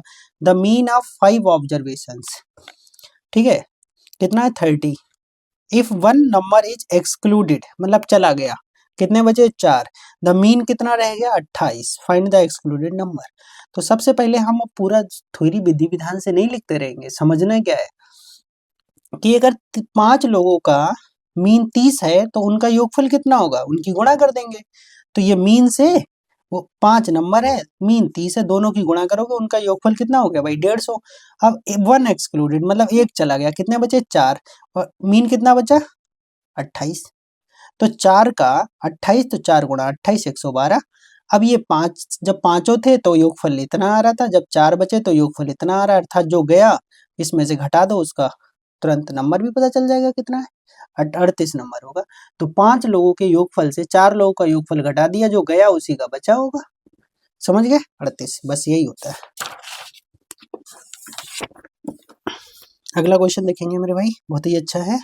क्या लिखा? The mean of 40 numbers was found to be 38, मतलब 40 नंबरों का मीन कितना है? 38 है, तुरंत गुणा करो, 40 गुणा 38, अर्थात उनका योगफल आ गया 1520। जैसे ही बोले ये तुरंत गुणा करो। फिर इसके बाद क्या बोला? Later on it was deducted that a number 56 was misread as 36, अर्थात इनने क्या करा? गलती से नंबर गलत पढ़ लिया। It was deducted that a number 56 was misread as 36, मतलब ये 36 गलत पड़ गया, find the correct mean of the given number. तो हम क्या करेंगे, तो जो 1520 हमारा योगफल आया है सभी का 40 नंबर्स का, ये आया, तो इसमें जो गलत जुड़ा था उसको घटा देंगे, जो सही जोड़ना है उसको कर देंगे। तो 56 की जगह 36 लिख दिया गया, तो 36 इसमें से घटाएंगे और 56 इसमें जोड़ देंगे। तो अब ये नया मीन हो गया, कितने का है, 40 का, 40 से भाग कर दो, तो पहले 38 था, अब 38.5 हो गया। तो जो गलत हुआ उसको घटा देना है और जो सही था उसको जोड़ देना है, और जो सही योगफल आएगा उसको फिर 40 से भाग कर देना है, जितने नंबर थे। ऐसे ही अगला क्वेश्चन है, the mean of 25 observation is 36। 25 लोगों का योगफल जो है, मीन का ऑब्जर्वेशन 36 है, ठीक है। द मीन ऑफ 25 ऑब्जर्व मतलब 25 ऑब्जर्वेशन का जो मीन है वो 36, योगफल निकाल लो तुरंत, गुणा करी 900 आ गया। In out of these observation it the mean of the first 13 is 32, मतलब शुरुआत के 13 का जो मीन है वो 32 है, ठीक है, गुणा कर ली 416। And that the last 13 observation is 40, और जो लास्ट के 13 है उनका 40 है, तो इनकी गुणा कर लो, कर ली। अब क्या करना है समझिएगा, इन दोनों को जोड़ लो, इन दोनों को जोड़ लो, तो जोड़ने पे आ जाएगा 5 4 9 16, 936 आ गया। क्योंकि इसमें ऐसा क्यों किया गया, इनने शुरुआत के 13 लिए फिर लास्ट के 13 ले लिए, तो ये 26 हो गए। इसका मतलब जो बीच वाला नंबर था वो 2 बार जुड़ गया। अब 2 बार जुड़ गया तो क्या करना है, अब हम, ये हो गया 25 की जगह 26 लोगों का योगफल हो गया, और ऊपर वाला है 25 लोगों का ही, तो 26 में से जब 25 का घटाएंगे तो वही वाला बचा होगा जो 2 बार जुड़ा होगा बीच वाला, है ना। तो वही हमने कर दिया कि 26 में से, क्योंकि 13 शुरुआत के 13 लास्ट के, तो बीच वाला ही हमें चाहिए, तो पूछा भी बीच वाला ही गया होगा, फाइंड द 13 ऑब्जर्वेशंस, है ना, शुरुआत के 13 लास्ट से फिर 13, तो फिर वो 13वां नंबर 2 बार जुड़ गया। तो 900 कितना हुआ, इन दोनों का जोड़ 936 हुआ। तो 936 में से क्या करा भाई, 900 घटा दिया, अर्थात 13वां नंबर 36 होगा। समझ गए। अब ये मैंने 4-5 थ्योरम लिखी, इन थ्योरम को ऐसे ही पढ़ लेना, बहुत आसान है। क्या कहती हैं ये थ्योरम्स वो समझ लो। ये कह रही if the arithmetic mean of n observations x n है, मतलब इतने ऑब्जर्वेशंस हैं, इनका जो मीन है वो एक्स बार है। अब ये कह रहे हैं कि अच्छा ये थ्योरम नहीं है तो थ्योरम फिलहाल ये अलग टाइप की है, वो मैं जो बता रहा था वो भी आगे आएंगी। तो इन्होंने क्या बोला कि x bar is the arithmetic mean of n observe, इन सभी का जो ऑब्जर्वेशंस का मीन है वो एक्स बार है। तब इन्होंने पूछा x minus x bar, x two minus x bar, ये क्या होगा। तो अभी इसको बताना 0 होगा, ठीक है। अगर आपके सभी नंबर्स में से सम में से क्या घटा दिया जाए, उसका मीन घटा दिया जाए, तो जितने भी नंबर्स हैं उन सभी नंबर से मीन घटा के फिर जोड़ दिया जाए तो योगफल 0 हो जाता है। कैसे होता है अभी बताएंगे। अभी देखो we know that the n numbers है, एन नंबर्स का मीन एक्स बार, ये आ गया एक्स एन, तो वही हो गया एक्स वन से लेके एक्स एन तक का योग x N into x bar into N, इन सभी का योगफल मीन और उनके नंबर्स के बराबर हो गया। अब जो दिया था उसका एलएचएस ले लो। अब इसको देखो डायरेक्ट बता देता हूँ, 1 2 3 4 ये सब पहला पहला प्लस में है तो जुड़ के ये आ जाएगा। और ये देखो एक एक्स बार, 2 एक्स बार, 3 एक्स बार, कितनी बार है एन बार, तो एन एक्स बार हो गया। तो इन सब का योगफल भी एन एक्स बार, और x bar x bar x बार एन बार वो भी एक्स एन बार, दोनों माइनस करेंगे 0 आ जाएगा। ठीक है, अब देखो उसी को यहाँ लिखा गया है, इन सब का पहला पहला नंबर जोड़ लिया, ये हो गया, और ये x bar x bar x बार एन बार है तो एक्स बार एन हो गया, ये भी एन बार है, a b n x bar, a b n x bar घट के 0। अब ये जो 4 थ्योरम्स मैंने लिखी बहुत इंपॉर्टेंट है कि अगर हमारे पास जो नंबर्स हैं x1 से लेके xn तक, अगर उनका बार मतलब मीन x बार है, तो अगर प्रत्येक नंबर में हमने कोई भी एक नंबर p जोड़ दिया, सभी में p जोड़ दिया, तो मीन पे क्या फर्क पड़ेगा, तो मीन में भी वही नंबर जुड़ जाएगा। जैसे आपसे क्वेश्चन में बोला जाए कि आपके पास 25 नंबर्स हैं, उन सभी का मीन 50 है, 25 नंबर का मीन 50 है, प्रत्येक नंबर में 2 जोड़ दिया जाए तो नया मीन क्या होगा, नया मीन भी 27 हो जाएगा। जितना प्रत्येक संख्या में जोड़ेंगे उतना ही मीन में जुड़ जाएगा, आपको सॉल्व करने की जरूरत नहीं है। x1 से लेके xn तक के नंबर्स का मीन x बार है, तो अगर प्रत्येक नंबर में p जोड़ दिया जाए तो नया मीन भी x बार प्लस p हो जाएगा। अगर कोई नंबर घटा दिया जाए सेम सम में तो आंसर में भी घट जाएगा।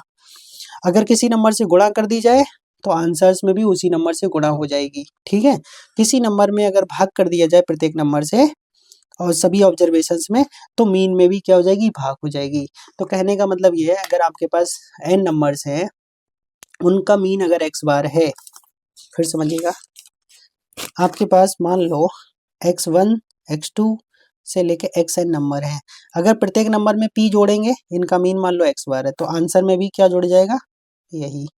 अगर इनमें प्रत्येक नंबर से मान लो माइनस करा p प्रत्येक नंबर में, तो आंसर में भी माइनस हो जाएगा। अगर हमने p से प्रत्येक नंबर में गुणा करी, तो आंसर में भी गुणा हो जाएगी। अगर प्रत्येक नंबर में हमने p से भाग की, तो आंसर में भी p से भाग हो जाएगी। ये 4 कहने का मतलब है हमारा, ठीक है। अब अगला क्वेश्चन समझेंगे। The mean of 8 numbers is 25 समझ गए। If 5 is subtracted from each numbers, what will be the new mean. सब वही सेम हो गया।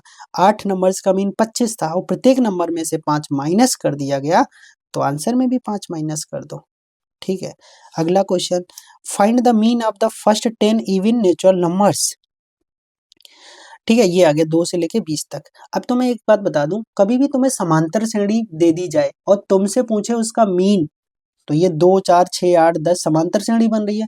कोई भी ऐसे नंबर्स हो जो समांतर श्रेणी बना रहे हो और तुमसे अगर मीन पूछ ले, तो क्या करना है, फर्स्ट और लास्ट को जोड़ना है, 2 से भाग करना है, आंसर वही आएगा जो सबको जोड़ने के बाद आएगा, ठीक है। तो 2 और 20 कितने हो गए, 22, 22 को 2 से भाग किया, कितना आ गया, 11। तो 11 ही इसका मीन होगा। चाहे तो आप 2 से लेके 20 तक के नंबर्स जोड़ लें, फिर 10 से भाग करें, तब भी यही आंसर आएगा, आप चेक कर लें। समांतर श्रेणी में क्या होता है, फर्स्ट और लास्ट को जोड़ के 2 से भाग कर दे, तो वही आंसर आएगा जो सबको जोड़ने के बाद पूरी संख्या से भाग करने पे आएगा। आगे देखेंगे। देखो, मीन निकालने के बहुत सारे तरीके होते हैं, बस हमें सिर्फ एक तरीका चाहिए, उसी से हमारे सारे क्वेश्चन सॉल्व हो जाएंगे, ठीक है, इसी वाले मेथड से, ठीक है। दो दो तरीके करेंगे, एक तो अनग्रुप वाले डाटा से और एक हमारा इंटरवल वाले से, ठीक है, ग्रुप वाले डाटा से। और दोनों से चलेंगे। आगे अपने को लघु जैसे होता है ना मेथड, डायरेक्ट मेथड होता है, शॉर्टकट मेथड होता है, उनकी कोई जरूरत नहीं है, क्योंकि यहाँ पे तुमसे समांतर माध्य किसी भी मेथड से निकालो, आंसर बराबर ही होता है। वो रिटन में पूछा जाता तब आपको मेथड दे के पूछा, शॉर्टकट से निकालना, डायरेक्ट से निकालना, ठीक है, तब चीजें आपको ध्यान रखनी है। अभी तो सिर्फ आपको आंसर निकालना आना चाहिए। अब क्या है, mean for an ungroup frequency distribution, direct method जिसे बोलते हैं। Let n observations consisting the values x1 से लेके xn तक of variable x occurs with frequency f1 से लेके fn तक रिस्पेक्टिवली, x1 की f1, x2 की f2, then the mean x bar of observation is given by. क्या करेंगे, देखो समझो, पहले डायरेक्ट फार्मूला समझना मुश्किल हो जाएगा, ये समझिएगा। तो क्या करते हैं, ऐसे ऐसे निकालते हैं, वैसे ऐसे भी निकलता है कि बहुत सारे नंबर्स जब थ्योरेटिकल फॉर्म में होते हैं, तो ये वाला फार्मूला है। पिछली बार जो हमारा एलटी में आया, वो इस वाले फार्मूले पे निकल रहा था, ठीक है। क्यों निकल रहा था, क्योंकि वहां पे जो नंबर्स थे वो थ्योरेटिकल फॉर्म में दे रखे थे। एक सेकंड, बुक्स एलटी की बुक्स कहाँ रखे, मैं दिखाना चाह रहा था क्वेश्चन आपको, मिल गई, एक सेकंड।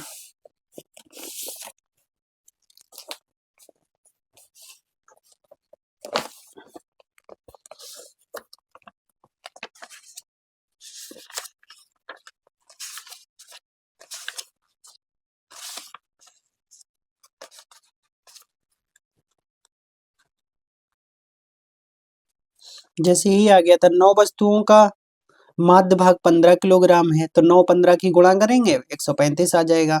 और एक वस्तु जोड़ दे तो मध्य भार कितना हो जाता है, 16। इसका मतलब वस्तु 9 से बदल के कितनी हो गई, 10, और वजन कितना हो गया, 16। तो 10 गुणा 16 कितना हो गया मेरे भाई, 160। तो 10वीं वस्तु का भार बताना, तो 160 में से 135 घटा दो, 25 आ जाएगा। देखते ही देखते आंसर बता देंगे। इसको नहीं करना है, पहले 9 3 वजन 15 था सबका एवरेज, तो 15 में 135, टोटल 135 हो गया। अब बता रहे एक वस्तु जोड़ दें, तो वस्तु हो गई 10 और भार हो गया एवरेज 16, तो 16 गुणा 10 160, तो 10 का 160, 9 का कितना 135, जो जोड़ी गई वस्तु 160 माइनस 135, आंसर आ जाएगा, ठीक है। तो देखो एवरेज का कितना आसान क्वेश्चन आया था। दूसरा ये, अभी ये तो मैंने नोट्स में लिया ही है, अभी आगे बताऊंगा।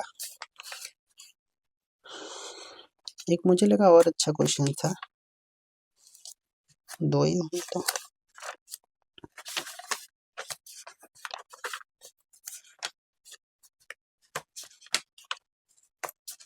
तो मीन के देखो 2 क्वेश्चन तो आ जाएंगे और जो कि बहुत आसान रहेंगे भाई, ठीक है, शायद 2 ही आए। अब 2 क्वेश्चन आ गए तो क्या कम है, इतने छोटे टॉपिक से अगर मान लो 2 क्वेश्चन देता है तो भी आपको वो रिवॉर्ड की तरह ही है। चलिए वो 2 ही आए थे। अब समझिएगा आगे। तो क्या करना है, अब इसको समझिएगा पहले, ठीक है, फार्मूले बाद में अभी समझ आएंगे आपको। तो ये जो हमें नंबर्स दे रखा है उसको xi से डिनोट कर लेंगे। xi इसलिए लिखते हैं, पहला x1 x2 x3, खाली x लिखोगे तो फिर नंबरिंग नहीं कर पाओगे। दूसरा इनकी फ्रीक्वेंसी दे रखी है तो फ्रीक्वेंसी इधर लिखेंगे, फिर इन दोनों की गुणा कर लेते हैं, x और f की इधर लिखते चले जाते हैं। ये हो गया xi fi। अब अच्छा इसको जोड़ोगे तो सिग्मा लगा दोगे, चाहे तो इसको n से लिखो या सिग्मा fi लिखो, ठीक है। तो ये सिग्मा fi हो गया। इन इन सभी का fi और सिग्मा fi और xi का जोड़ कितना हो जाएगा, सिग्मा fi और xi हो जाएगा। समझ गए, सिग्मा fi और xi हो जाएगा मेरे भाई, ठीक है। अब हम क्या करते हैं, समांतर माध्य निकालते समय इन सब का जोड़ ऊपर रखते हैं और संख्या को नीचे रखते हैं, ये होता है फार्मूला। समझ में आ गया, ये क्या होता है, सिग्मा fi xi बटे सिग्मा fi 360 बटे 40, आंसर आ जाएगा 9। वही चीज यहाँ पे लिखी गई है कि जितने भी नंबर्स हैं उन सब का जोड़ करेंगे। जैसे ये f1, ये क्या होगा, f1 x1 f2 x2 f3 x3 जो यहाँ लिखा है इन सब का जोड़ डायरेक्ट लिख देना ये। तो ये लिखें पूरा या इसकी जगह ये लिखें, F1 से लेके Fn तक लिखें, ये F1 F2 F3 F4 से लेके F5 तक, या तो ये करें या सीधे सिग्मा Fi लिखते हैं, दोनों एक ही चीजें हैं। तो वही है, चाहे इतना बड़ा ना लिखते शॉर्ट में, इसलिए ये लिखते थे सिग्मा Fi xi बटे सिग्मा Fi। सारे क्वेश्चन इसी से सॉल्व होंगे, इतने लेवल तक का ही अपने को मीन पढ़ना है। समझ गए। अब अगला देख लो, अब क्या करेंगे, कहीं ना कहीं एक वैल्यू छोड़ देंगे ये, ठीक है। तो वैल्यू छोड़ने पे क्या कहानी होती है समझो, जब वैल्यू छोड़ेंगे तो ये इसका मीन देंगे हमेशा, ऐसा नहीं कि वैल्यू भी छोड़ दें और मीन भी ना दें, तो कैसे निकलेगा क्वेश्चन। तो इन्होंने क्या बोला, ये तो नंबर्स दे दिए और नंबर्स में भी एक नंबर छोड़ दिया p, 10 की फ्रिक्वेंसी 5, 15 की 10, p की 7, मतलब p कोई एक ऐसा नंबर जो 7 बार आया है, 25 8 बार, 30 2 बार। तो वही क्वेश्चन जैसे दिया वैसे ही सॉल्व कर लेंगे अपने। x वाले सब ऊपर लिख देंगे भाई, f वाले यहाँ लिख देंगे, इधर इनकी गुणा 10 बना 50, 15 150, p 7p 25 8 200, 30 दूनी 60। अब ये 7p है तो ऐसा मत करना कि 7 नंबर में जोड़ दिया p अलग कर दिया, अब ये 7p अलग ही रहेगा, बाकी सारे नंबर जोड़ देंगे, 200 200 400 460 और प्लस का 7p, तो ये आ गया, ठीक है। अब ये ऊपर रहेगा ये नीचे रहेगा, बराबर में x बार क्वेश्चन में दे रखा है मीन कितना 18.75, तो ये इनका जोड़ ऊपर रख दिया भाई और ये नीचे रख दिया, क्रॉस मल्टीप्लाई करी, 600 460 घटा 140, 7 से काटा 20 सत्ते 140। समझ गए। अब जो 2 फेमस क्वेश्चन है वो भी मैंने यहाँ करा रखे हैं, ठीक है। एक समझ लो, एक अपने आप खुद से कर लेना। The mean of the following frequency distribution is 1.46, ठीक है। तो इसका मीन दे रखा है, यहाँ पे 2 वैल्यू छोड़ दी, 1 की फ्रीक्वेंसी नहीं दी और 2 की फ्रीक्वेंसी नहीं दी, इनने गायब कर दी है, क्वेश्चन मार्क लगा हुआ है। अब इनने टोटल दे रखा है इस बार कितना 200, ठीक है। तो एक हम अपनी तरफ से मान लिया कि मिसिंग फ्रीक्वेंसी को F1 और F2 हमने अपनी तरफ से, तो यहाँ लिख लेंगे F1, यहाँ लिख देंगे F2, बाकी सब सेम रहेगा। तो पहली लाइन 0 1 2 3 4 5 0 1 2 3 4 5 46, ये को F1 इसको F2, फिर 25 10 5 25 10 5 लिख दिया। एक हम अपनी तरफ से योगफल करेंगे इसका Fi वाले का, और एक इन्होंने खुद दे रखा है 200, तो ये हमारा योगफल आया और एक क्वेश्चन में दे रखा 200, दोनों को बराबर कर देंगे इसको और 200 को, तो एक समीकरण यहाँ से बन जाएगी, क्योंकि जब 2 वैल्यू निकलवा रहे हैं तो 2 समीकरण बनाना है भाई। तो एक तो हमने योगफल निकाला 86 प्लस F1 प्लस F2, एक क्वेश्चन में दिया हुआ 200, दोनों कर दिए बराबर, 200 में से 86 घटा 114, पहला समीकरण। अब दूसरा निकालेंगे भाई सिग्मा Fi बटे सिग्मा Fi xi बटे समांतर माध्य का फार्मूला लगा, ये आया 140 F1 प्लस F2, और बटे में ये नहीं लिखेंगे, इसी की वैल्यू तो 200 है, अगर आपने यही लिख दिया बटे में तो कैलकुलेशन बढ़ जाएगी, आंसर आ जाएगा, बट फिर तो आप कैलकुलेशन बढ़ा लेंगे ना। तो योगफल जो दे रखा है वो भी वही है और ये वाला भी वही है, तो हम 200 नंबर वाला लिखेंगे। अब इसकी गुणा इधर कर लेंगे, 292 में 140 घट जाएगा, 192 बच गया। अब F1 प्लस 2 F2 बराबर 152 सॉरी, और यहाँ पे F1 प्लस F2 114। अब आपके हाथ में है इन दोनों इक्वेशंस को कैसे भी सॉल्व कर लो। मान लो इसी में से इसको घटाते हैं तो F1 माइनस F1 कट जाएगा, ठीक है। अब क्या बचेगा, ध्यान से समझिएगा, ये F2 है और ये F2 है, यहाँ पे F2 आ जाएगा। थोड़ा सा लगता मैंने मिस्टेक कर दिया है। क्या मिस्टेक हुई? देखो F1 से F1 कटा है ना, तो 2F2 और ये कटा, तो 152 में से जब 114 घटा है तो 38, तो ये F2 है, सॉरी कितना है F2। और अब ये F2 की मान हम फर्स्ट में रख देंगे तो ये आ जाएगा अपना F1। अब ये यार गलती हो गई, ये सुधार लेना, उससे कोई इतनी बड़ी वो नहीं है मिस्टेक। ये F2 है 38 और F1 है 76, कोई दिक्कत नहीं, ठीक है। इसको थोड़ा ठीक कर लेना, वहां पे आपसे वैल्यू पूछेगा, किसी को F1 किसी को F2 मानो, उससे फर्क नहीं पड़ता, कैलकुलेशन मिस्टेक हो गया है, ठीक है, खाली नाम बदल गया, कैलकुलेशन सही है। अब ऐसी एक ये क्वेश्चन, ये पिछली बार भी पूछा गया है, ठीक है। पिछली बार क्या, ये हर बार कहीं ना कहीं कंपटीशंस में आ जाता है जब भी मीन मीडियन मोड का क्वेश्चन आता है।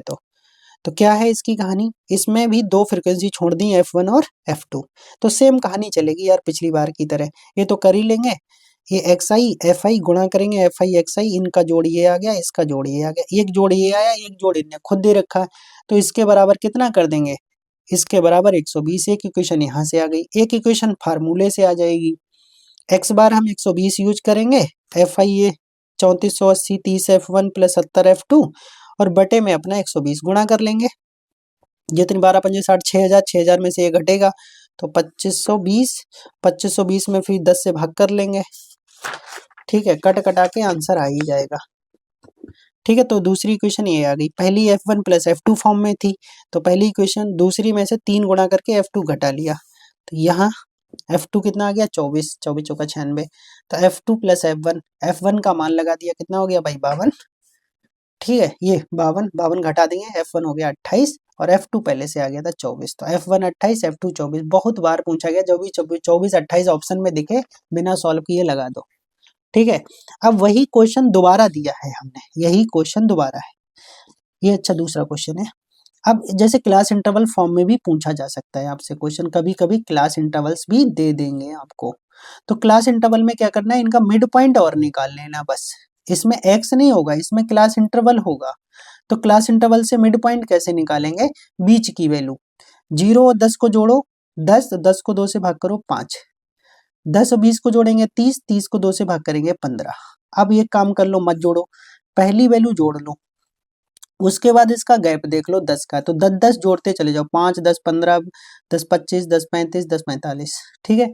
अब ये मिल गया x अभी छिपा हुआ था, अब x इनके बीच से निकाल लिया, x f की गुणा करते चले जाओ, इनका जोड़ आया भाई 1290, ये आया 50, 1290 को 50 से भाग कर लिया 25.8।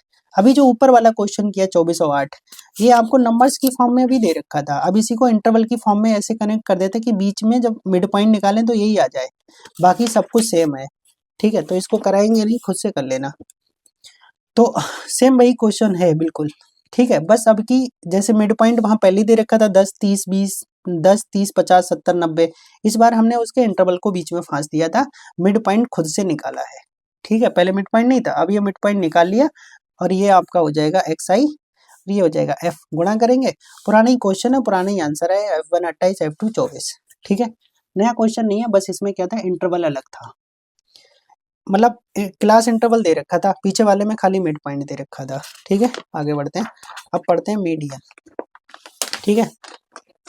देख लो भाई, इतना डिटेल में कराया कि इससे क्वेश्चन बाहर नहीं जाएगा भाई तुम्हारा,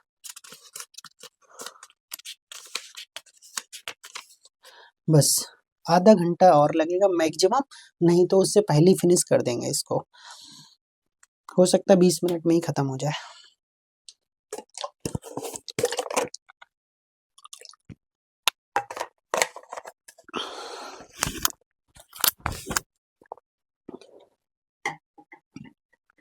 क्या है कहानी समझेंगे।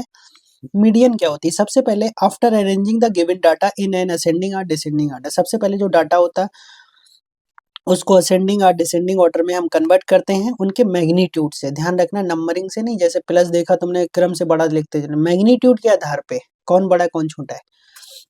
The value of the middle most observations, मतलब जो भी हमारा सैंपल स्पेस दे रखा है उसमें जो मिडिल मोस्ट ऑब्जर्वेशंस है वो हमारा उसका क्या कहलाएगा, मीडियन कहलाएगा, ठीक है। कैसे आप समझो, इसको करने का तरीका क्या है, सबसे पहले अरेंजिंग द डाटा इंक्रीजिंग और डिक्रीजिंग, असेंडिंग और डिसेंडिंग, पहला काम। उसके बाद हम उसमें से क्या काउंट करते हैं, नंबर। क्या काउंट करते हैं, नंबर कितने हैं, अर्थात कितने ऑब्जर्वेशंस हैं। अगर वो इवन ऑब्जर्वेशंस हैं या ऑड ऑब्जर्वेशंस हैं तो दोनों के लिए अलग अलग फार्मूला है। क्या फार्मूला है वो पढ़ेंगे। अगर हमारे पास ऑड नंबर्स होंगे तो क्या करेंगे, मीडियन कैसे निकलेगी, एन, एन मतलब नंबर है, उसमें एक जोड़ेंगे, दो से भाग कर देंगे। जैसे मान लो एन 7 है तो 7 + 1/2, 7 और 1 8, 8 को 2 से भाग करेंगे 4, तो चौथा टर्म कहाँ से, जो असेंडिंग और डिसेंडिंग में लगाया है उसका चौथा टर्म, ठीक है। अब अगर इवन नंबर है, मान लो 10 आ गए, तो 10/2 टर्म, और 10/2 5, और 5 + 1 6, छठवां टर्म, ठीक है। 10/2 पांचवा, और उसी में एक जोड़ देंगे, जो भी यहाँ निकलेगा उसका एक इधर ज्यादा आएगा, जैसे ये पांचवा तो ये छठा, ये 10वां ये 11वां टर्म, दोनों को जोड़ के फिर 2 से भाग कर देंगे, ठीक है। अब देखिएगा पहला क्वेश्चन, जैसे मान लो the runs scored by 11 members of a cricket team are, ये दे रखे 11 खिलाड़ियों के द्वारा नंबर, मतलब जो रन बनाए गए वो है। मीडियन पूछा है स्कोर का, तो सबसे पहले जो भी स्कोर दिया है उस सबको क्या कर लेंगे, असेंडिंग ऑर्डर में सजा लेंगे। सजा लिए, 0 13 15 20 सजा लिया। नंबर कितने निकल गया भाई, 11, तो 11 निकल गया है, ऑड नंबर है तो 11 में एक जोड़ देंगे, पहले फार्मूला लगा देंगे n+1/2, ठीक है। तो n का मान 11, 11 और एक जोड़ेंगे मेरे भाई 12, 12 को 2 से भाग करेंगे 6, तो छठवां टर्म ज्ञात आ गया। अब देखो तुम्हें बिना किसी सॉल्यूशन के बताऊं तो क्या करना है, जैसे 11 नंबर है तो 11 में 5 इधर चले गए, 1 2 3 4 5, और 5 इधर चले गए, तो जो मोस्ट मिडिल नंबर होता है वही हमारी मीडियन होती है। समझ में आ गया। और इवन में क्या करेंगे, बीच के 2 जोड़ के 2 से भाग कर देंगे। जैसे मान लो अगर आपके पास 5 नंबर 6 नंबर होते, 1 2 3 4 5 6, तो 2 3 3 2 इधर गए 2 इधर गए, बीच के दोनों को जोड़ के 2 से भाग कर देते हैं, आंसर आ जाता है 3 + 4/2, 3.5, समझ गए। सीधे भी निकाल सकते हो, बीच के, अगर इवन में बीच के 2 जोड़ दो, 2 से भाग कर दो, ऑड में सिर्फ बीच का नंबर डायरेक्ट निकल आएगा, ठीक है। या तो आप फार्मूला लगा के निकाल लो, कोई दिक्कत नहीं है, जो भी सुविधा लगे उससे निकाल लो। अब देखो ये इवन वाला है। अब इनने ऑलरेडी ये दे रखे हैं कि मिडिल में है, तो 1 2 3 4 5 6 7 8 9 10। अब 10 में देखो 4 इधर हटा दो, ये 4 इधर हटा दो, 30 से लेके यहाँ तक। अब इन दोनों को जोड़ लेते, 2 से भाग कर देते, देखो आंसर में भी यही दोनों आए होंगे, आहे। अब देखो 10/2 ये था टर्म, मतलब पांचवा पद, 10/2 + 1 मतलब छठवा टर्म, पांचवा टर्म प्लस छठवा टर्म, तो पांचवा टर्म कितना है भाई, 1 2 3 4 5, ये हो गया पांचवा टर्म, और ये हो गया छठा टर्म। दोनों टर्म में लिखेंगे, दोनों को जोड़ के 2 से भाग, तो 2 + 1 3x, 3x, 13 में से 1 गया 12/2।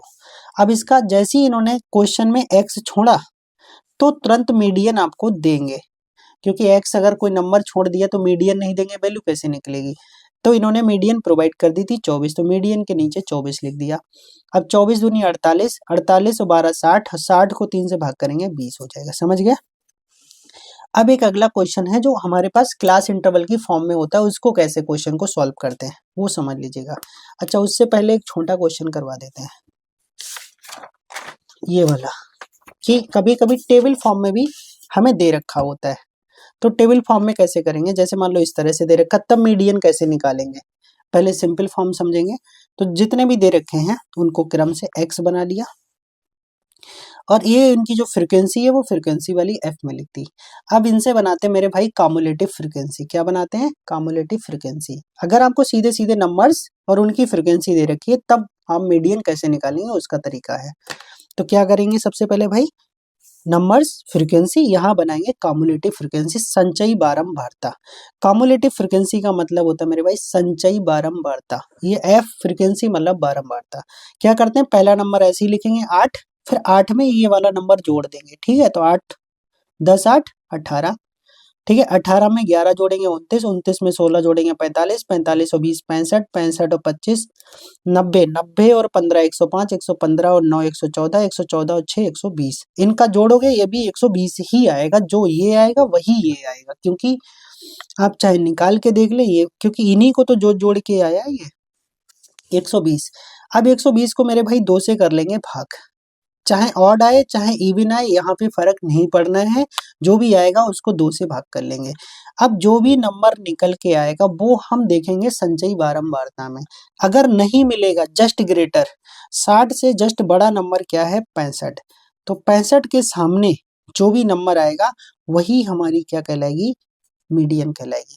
अर्थात 5 की बारंबारता देखो, अब ये नहीं देखना बारंबारता कितनी बार है, मीडियन हमेशा जो देखा जाएगा वो नंबर्स में देखा जाएगा, ना कि उसकी बारंबारता देखी जाएगी। ये बारंबारता है ना कि ये नंबर है, ध्यान रखिएगा। तो जो भी नंबर हमारे पास यहाँ आया उससे जस्ट बड़ा नंबर देखेंगे और उसके सामने x वाली लिस्ट में देखेंगे 5, तो क्या लिखा, we find cumulative frequency just greater n/2 is 60, n/2 that is 60 is 65, तो 60 से जस्ट बड़ी कितनी है 65, and the value of x corresponding to 65 is 5, then median is 5। समझ में आ गया? तो ये सिंपल वाला तरीका था। अब जो मेन तरीका है वो पढ़ना है, ठीक है। मेन तरीका क्या है, अब जैसे आपको इंटरवल फॉर्म में दे रखा होगा, मतलब क्लास इंटरवल फॉर्म में दे रखी होगी, इसका एक ही क्वेश्चन से सब कुछ क्लियर हो जाएगा, ठीक है, कि क्या लेते हैं। तो सबसे पहले अपने को देखना है फार्मूला, तो फार्मूला ऐसे लेना है। अब इस फार्मूले में क्या क्या चीजें हैं वो समझना है।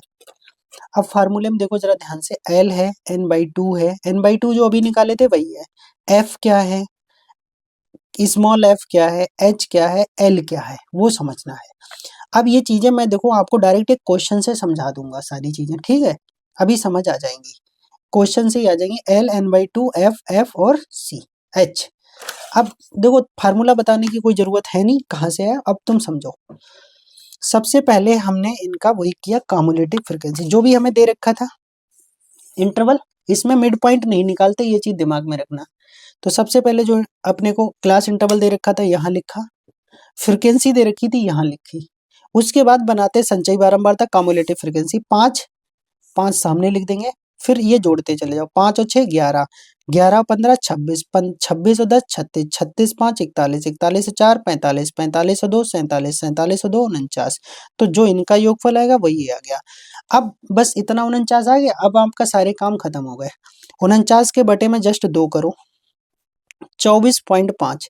अब जो भी 24.5 या 24.5 से जस्ट बड़ा नंबर होगा वही मेन है, वही मेन है, अर्थात ये नंबर मिला। अब इस नंबर के सामने जो फ्रीक्वेंसी में दिखाई देगा वो f होगा, समझ में आ गया, इस नंबर के सामने जो फ्रीक्वेंसी में दिखाई देगा वो f होगा, और जो हमारा क्लास इंटरवल आ रहा हो उसकी जो लोअर लिमिट होगी वो कहलाएगी l, जो लोअर लिमिट होगी वो क्या कहलाएगी l, और जो नंबर मिला उससे जस्ट ऊपर f होगा। किसी किसी बुक में इसको C से भी डिनोट करते हैं, ध्यान रखिएगा, किसी किसी बुक में फार्मूला C से भी लिखा होता है, और जहाँ n/2 लिखा उसको m लिख लेते हैं।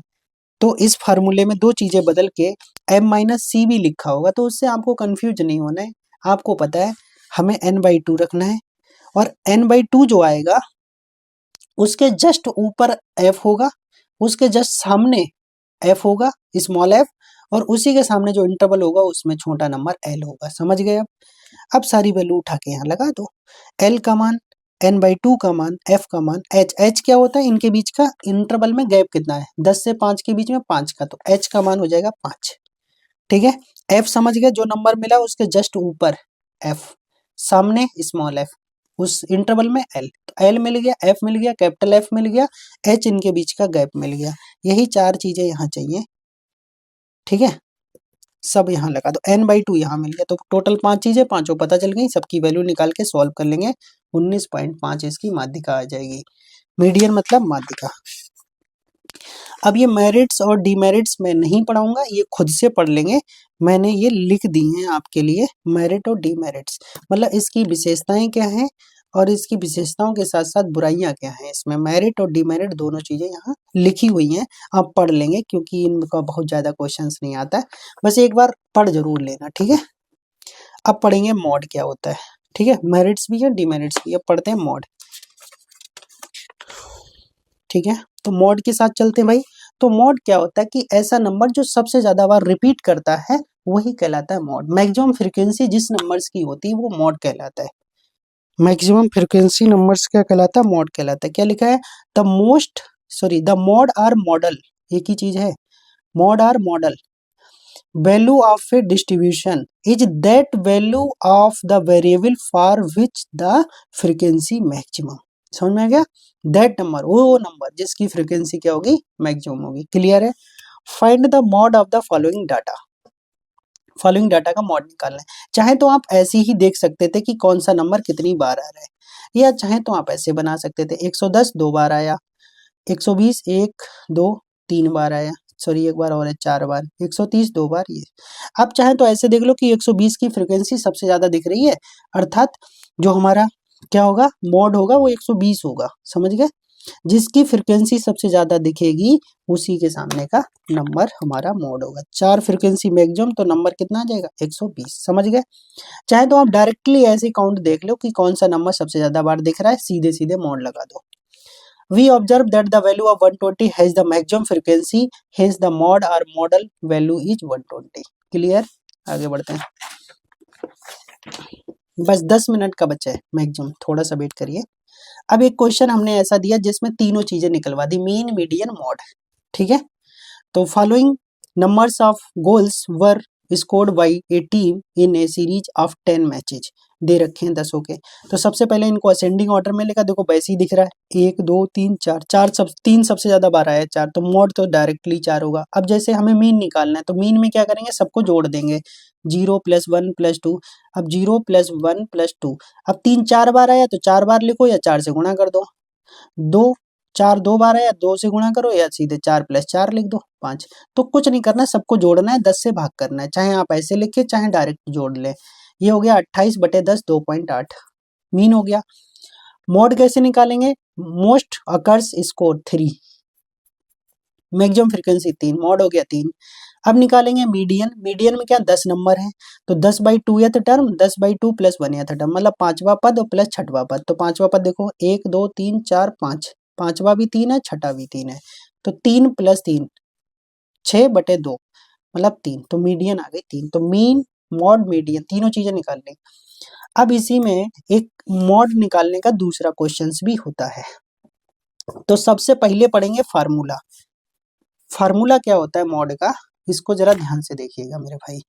L + F - F1/2 F F1 - F2 × H। तो अपने पास कितनी चीजें आ गई, अपने पास आ गई 3 तो F हो गए, F F1 F2 H हो गया और L हो गया। तो सबसे पहले क्या देखेंगे, जो भी आपको टेबल दे रखी है हमेशा टेबल फॉर्म में आएगा, ध्यान रखिएगा, मतलब इंटरवल रूप में ही होगा। तो जिसकी फ्रीक्वेंसी सबसे ज्यादा दिख रही, देखो 5 7 9 17 12 10 6 3 0 1, तो सबसे ज्यादा क्या है 17, सबसे ज्यादा क्या है 17। तो 17 जो भी है वो क्या हो जाएगा F, F से पहले F1 F के बाद में F2, तीन चीजें मिल गई। F से पहले F1 F के बाद में F2, और जो F के सामने क्लास है उसका अब लोअर लिमिट हो गई L। क्लियर? और जो गैप है वो हो गया H। तो गैप कितने का है 4 का, तो H हो गया 4। सारी चीजें एक बार में मिल गई। सबसे ज्यादा फ्रिक्वेंसी F, उससे पहले F1 उसके बाद में F2, उससे ऊपर L छोटा वाला। लगा दो भाई पांचों फार्मूले, पांचों नंबर्स यहाँ पे F F1 F2 H और L, आंसर निकल आएगा। एक चीज मैं आपको और बता दूं, जैसे क्या है, जैसे क्या अगर मान लो आपके ऑप्शंस बहुत दूर दूर है ऑप्शंस में बहुत ज्यादा का गैप है, तो आपको पता है अगर फ्रीक्वेंसी ये है 17, 17 के सामने इंटरवल अर्थात आंसर तो इसी में आना है, तो आपका इंटरवल 12 और 14 के बीच में ही आंसर आएगा। अगर आपके 12 और 14 के बीच में एक ही आंसर दे रखा तो बिना पेन चलाए सीधे सीधे आप लगा दीजिए भाई। जैसे इसका आंसर 14 पॉइंट कितना आया 46 आया। तो वही काम मैं यहाँ बताना चाह रहा हूँ, जो भी फ्रिक्वेंसी का इंटरवल है आंसर उसी के बीच में ही आएगा। अगर उसके बीच में सिर्फ आंसर में एक ही वैल्यू है तो डायरेक्ट आंसर लगा दो बिना सॉल्व करे। आंसर हमेशा इंटरवल के बीच में ही मैच करेगा, ये चीज दिमाग में बैठा लो। ठीक है, ये हो गया। क्योंकि 12 से 16 नंबर ही तो 17 बार आए हैं, तो उन्हीं में से कोई एक नंबर ऐसा होगा जो सबसे ज्यादा बार आया है, तो आंसर्स भी तो उसी के बीच में ही मैच करेगा। मतलब 12 भी हो सकता है 16 भी हो सकता है, 16 नहीं होगा क्योंकि 16 अगले में काउंट हो रहा है, तो 12 से 16 के बीच में ही कोई आंसर होगा। चलिए, अब ये एक रिलेशन है भाई, सबसे जबरदस्त रिलेशन यही है, हर कंपटीशन में पूछ लिया जाता है। चाहे आप एक याद करो या इसी से बना के 4 और याद कर लो, फार्मूला मेन यही है, इससे ये खाली बनाए गए हैं। mod = 3 median - 2 mean, mode equal to 3 median minus 2 mean. अब यहाँ से बना लिया median equal to mode plus 2/3, या इसको हल कर लिया करो, यही आ जाए आपका, है ना भाई। अगर ऐसे याद करने में दिक्कत होगी तो इसको लासा लेके हल कर करा के आपको बस एक याद होना चाहिए, इसको सॉल्व करने पे जो आंसर ये देगा वही सही होगा, नहीं देगा तो गलत होगा। और बाकी किसी की अगर कैपेसिटी है याद करने की तो वो याद कर ले। बाकी मैं तो सिर्फ यही सजेशन करूंगा, सिर्फ एक फार्मूला याद करिए, बाकी सब इसी से बन जाएंगे, ठीक है। अब ये कैसे बनाए देखो, हमें मीन निकालना था तो इसको उधर उठाया दोनों को, इसको उधर ले गए, 2 से कर दी भाग, 3/2 मीन मीडियन, और मॉड के बटे में 2 आ गया। अब मान लो मीडियन निकालना तो इसको उठा के उधर ले गए, +2 हो गया, 3 से दोनों में भाग कर दिया तो मॉड के बटे में भी 3 और मीन के बटे में भी 3, और ये भी दोनों सही हैं। तो ये चारों फार्मूले सही लिखे हुए, 4 नहीं 5, एक ही फार्मूले से 5 फार्मूले बनाए गए हैं लेफ्ट राइट करके, ठीक है। अब इसकी मेरिट्स, डिमेरिट्स एंड यूजेज ये खुद से पढ़ेंगे, मैं नहीं पढ़ा रहा, ठीक है, क्योंकि आने के चांसेस कम है, बट आप पढ़ लेना कि विशेषताएं क्या हैं, ठीक है, बुराइयां क्या हैं और यूजेज कहाँ होता है, ठीक है। अब मैं आपको 7-8 क्वेश्चंस कराता हूँ जो मोस्ट इंपॉर्टेंट क्वेश्चंस हैं जो एग्जाम्स में आते हैं, ठीक है। सबसे पहले देखेंगे which of the following is not a measure at central tendency. आपको बताया मीन मीडियन मॉड के अलावा अगर कोई भी और है, इसमें देखो स्टैंडर्ड डेविएशन दे रखा है, ये थोड़ी ना होगा। मीन मीडियन मॉड ही सेंट्रल टेंडेंसी है, उनके अलावा कोई और आता है, चाहे रेंज दे दे, सेंट्रल डेविएशन दे दे, कुछ भी दे दे, स्टैंडर्ड डेविएशन सॉरी, तो ये अपना गलत है, यही आपका सेंट्रल टेंडेंसी नहीं है। अब इन्हें पूछा the algebraic sum of the deviations of a frequency distribution from its mean, वही वाला जो अभी बोला गया है कि जो भी डेविएशंस हैं उनको फ्रॉम इट्स मीन से माइनस कर दें, ठीक है। Frequency distribution from its mean is क्या होगा, always 0। The sum of deviations of a frequency distribution from its mean, ठीक है, इज 0। जो सबसे पहली थ्योरम पढ़ाए थे वही वाली, ऐसे समझ लो।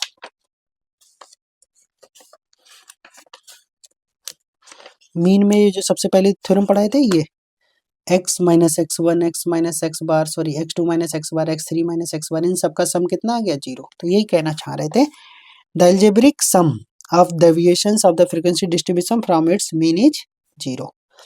ये जरा ध्यान से समझ लो, the arithmetic mean 1 to n, तो 1 to n देखो, एक तो मैं तुम्हें डायरेक्ट बता दूं, 1 से लेके n तक के नंबरों की पूछ रहा है, तो इनका योगफल कितना होता है, n+1/2 होता है, और टोटल नंबर कितना n+1/2, ये तो इनका हो गया, बटे में 2 इधर ऊपर ही लिख देता हूँ। अब इनका योगफल कितना है भाई, नंबर्स कितने हैं, तो n से n कट गया, तो आंसर आ गया n+1/2। बट ये बताओ, ये एपी सीरीज बना रहा है नहीं बना रहा है, जब एपी समांतर श्रेणी बना रहा है तो अभी मैंने बोला फर्स्ट और लास्ट नंबर जोड़ के 2 से भाग कर दो, तो भी तो वही आंसर आ रहा है, समझ में आ गया, ये कहना चाह रहा हूँ, जोड़ने की जरूरत ही कहाँ है। इसमें फार्मूला पूछ लिया, देखो mode equal to 3 median minus 2 mean. अगला 5वां क्वेश्चन, 5वें क्वेश्चन में पूछा है which of the following can not be determine graphically. Mean को हम ग्राफिकली डिटरमाइन नहीं करते क्योंकि वो एवरेज होता है सभी नंबर्स का, बाकी मीडियन मॉड दोनों ग्राफिकली हो जाते हैं, ठीक है। अगला है एक और अच्छा क्वेश्चन है, median of a given frequency distribution is found graphically with the help of ogive. ध्यान रखना, मीडियन को हम ग्राफिकली ओगिव की हेल्प से रिप्रेजेंट कर सकते हैं, मॉड को नहीं कर सकते। अगला लिखा है the mode of the frequency distribution can be determined graphically from histogram. Mod को हिस्टोग्राम के द्वारा हम दिखा सकते हैं, ठीक है। मॉड इज मोस्ट, भाई मॉड क्या होता है, जिसकी मोस्ट फ्रीक्वेंसी होती है वही मॉड होता है। अगला ये कह रहे हैं the mean of n observations is x bar, the first item is increased 1, second by 2, third by 3 and so on. तो ये क्या कहना चाह रहे हैं कि मान लो आपके पास बहुत सारे नंबर्स है, x1 उसमें एक जोड़ दिया जाए, पहले नंबर्स हैं आपके पास x1 x2 x3 से लेके xn तक, और इनका मीन है मान लो x बार। अब ये कह रहे पहले में एक जोड़ा, दूसरे में 2 जोड़ा, तीसरे में 3 जोड़ा, ऐसे करके n वे में n जोड़ दिया। तो इन सबको जब जोड़ोगे ना तो x1 प्लस x2 ये नंबर एक साथ जोड़ लो, और ये नंबर साथ में अलग जोड़ लो, 1 2 3 से लेके n तक, बटे में तो टोटल नंबर तो उतनी ही रहे ना। अब इनका मीन कितना है मेरे भाई, इनका मीन क्या है, इनका मीन है x बार, ठीक है, इनका मीन कितना है x बार। प्लस, और ये कितने हो जाएंगे, एन, एन प्लस 1/2 हो जाएगा, ये कहने का मतलब है। ठीक, अब ये इनका क्या था, ये इनका मीन था, समझिएगा जरा ध्यान से। तो अगर इनका मीन था तो इनका योगफल क्या आएगा। अब ये n नंबर्स हैं, थोड़ा सा दिमाग लगाओ, x1 से लेके xn तक का जो मीन है वो x बार है, तो इनका योगफल हो जाएगा nx बार। तो इनका जो योगफल आएगा वो nx बार आ जाएगा, और टोटल के बटे में ये टोटल नंबर n है, तो यहाँ से n कॉमन कर लेंगे तो x बार प्लस n प्लस 1/2 हो जाएगा। n से n कट जाएगा तो n बार प्लस n प्लस 1/2, तो ये x बार है। तो कहने का मतलब ये है, जो नंबर्स आपने सभी में क्रम से जोड़े हैं तो उन्हीं का मीन निकाल लो, और जो मीन है उसमें जोड़ दो, कोई दिक्कत वाली बात नहीं है। पहले में एक जोड़ा तो एक, दूसरे में दो जोड़ा दो, तीसरे में n में n जोड़ा n। अब ये नेचुरल मतलब क्या है, समांतर श्रेणी बना रहा है, तो फर्स्ट और लास्ट को जोड़ के 2 से भाग कर, यही अगर हम सीधे x बार में जोड़ देते तो भी आंसर आ जाता हमारा। ठीक है, कहने का मतलब ये है। अगला देखिएगा, तो ये आंसर हो जाएगा x बार n प्लस 1/2। अब ये देखो लिखा है द अर्थमेटिक मीन ऑफ, ये 4 नंबर दे रखे, 1 2 3 4 5 नंबर दे रखे, इनका 10 है, तो क्या करो, सबको जोड़ के बटे में 5 और x बार की जगह 10 क्रॉस मल्टीप्लाई करो, x बार निकल के आ जाएगा। ये क्वेश्चन इंपॉर्टेंट था, ये भी आया था पिछली बार, ये पिछली बार अभी कभी नहीं, मतलब अभी मैंने जो पेपर दिखाया था एलटी के पेपर में 2018 में आया था ये क्वेश्चन। क्या लिखा है, the mean of 1 3 4 5 7 4 is m, मतलब इतने नंबरों का मीन जो है मेरे भाई वो m है। ठीक है, तो सबको जोड़ देंगे और इनके मीन की जगह m लिख देंगे, तो वहां से m की वैल्यू आ जाएगी अपनी। द नंबर्स 3 2 2 4 3 3 p, एक p भी लिखा हुआ है, इज हैव मीन m-1, मतलब इतने नंबर्स का जो मीन है वो m-1 है, एंड उन्हीं की मीडियन जो है वो q है।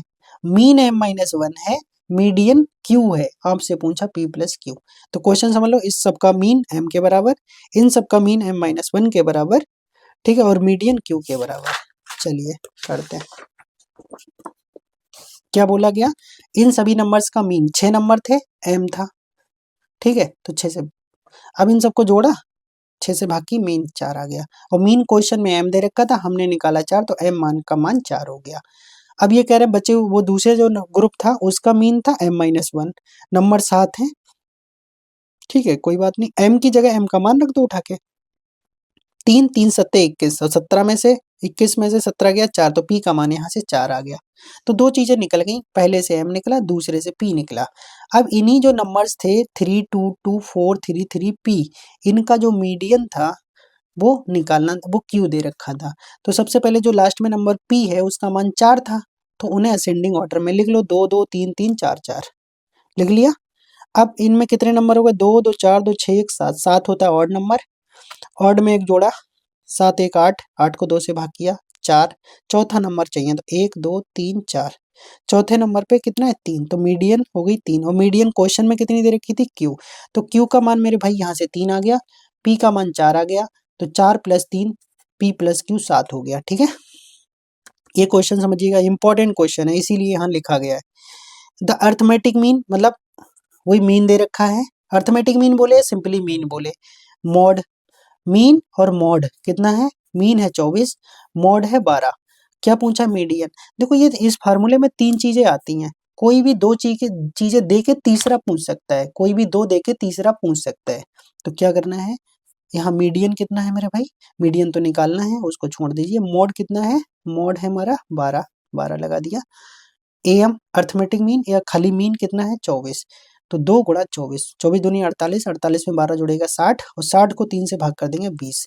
तो इतने क्वेश्चंस मैंने यहाँ पे आपको कराए हैं, इससे बाहर क्वेश्चन आने की चांसेस नहीं है, केवल डिजिट बदल सकता है, टाइप नहीं बदलेगा, दिस इज माई प्रॉमिस। ठीक है, अब आपका सिलेबस लगभग लगभग 99.99% कंप्लीट है, बस एक टॉपिक बचा, वो भी मैं करा दूंगा, डबल वेरिएबल्स की लिमिट और डिफरेंशियबिलिटी। वहां से क्वेश्चन बना नहीं है, फिलहाल मैं बता दूंगा आपको, ठीक है, ऐसी बुक से बता दूंगा 4-6 क्वेश्चन करके, फिलहाल बहुत आसान टॉपिक है, मैं बता दूंगा किसी दिन। कल मैं आपको एक एलटी का पेपर सॉल्व कराऊंगा, और कल से जितने भी टॉपिक टेस्ट हो गए वो सभी ओपन कर दिए जाएंगे, आप अपनी मर्जी से जितने चाहें उतने लगा सकते हैं एक दिन में।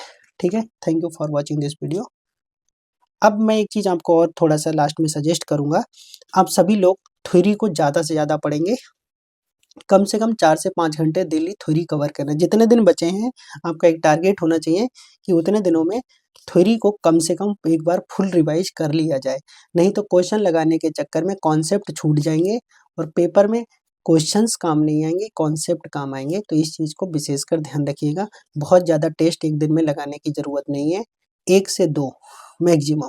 ठीक है, थ्योरी पढ़ने के लिए 4 से 5 घंटे डेली आपके पास होने चाहिए, क्योंकि 7 से 8 दिन बचे हैं। मेन लास्ट के 1-2 दिन में पढ़ाई नहीं होती है, तो 7 से 8 दिन को अच्छे से यूटिलाइज करिएगा। ठीक है, और सारी थ्योरी को कवर कर लीजिएगा, बस इतना ही कहूँगा। ठीक है, थ्योरी को ज़्यादा से ज़्यादा पढ़ेंगे, अब ये टाइम आ गया है। ठीक है, thank you for watching this video.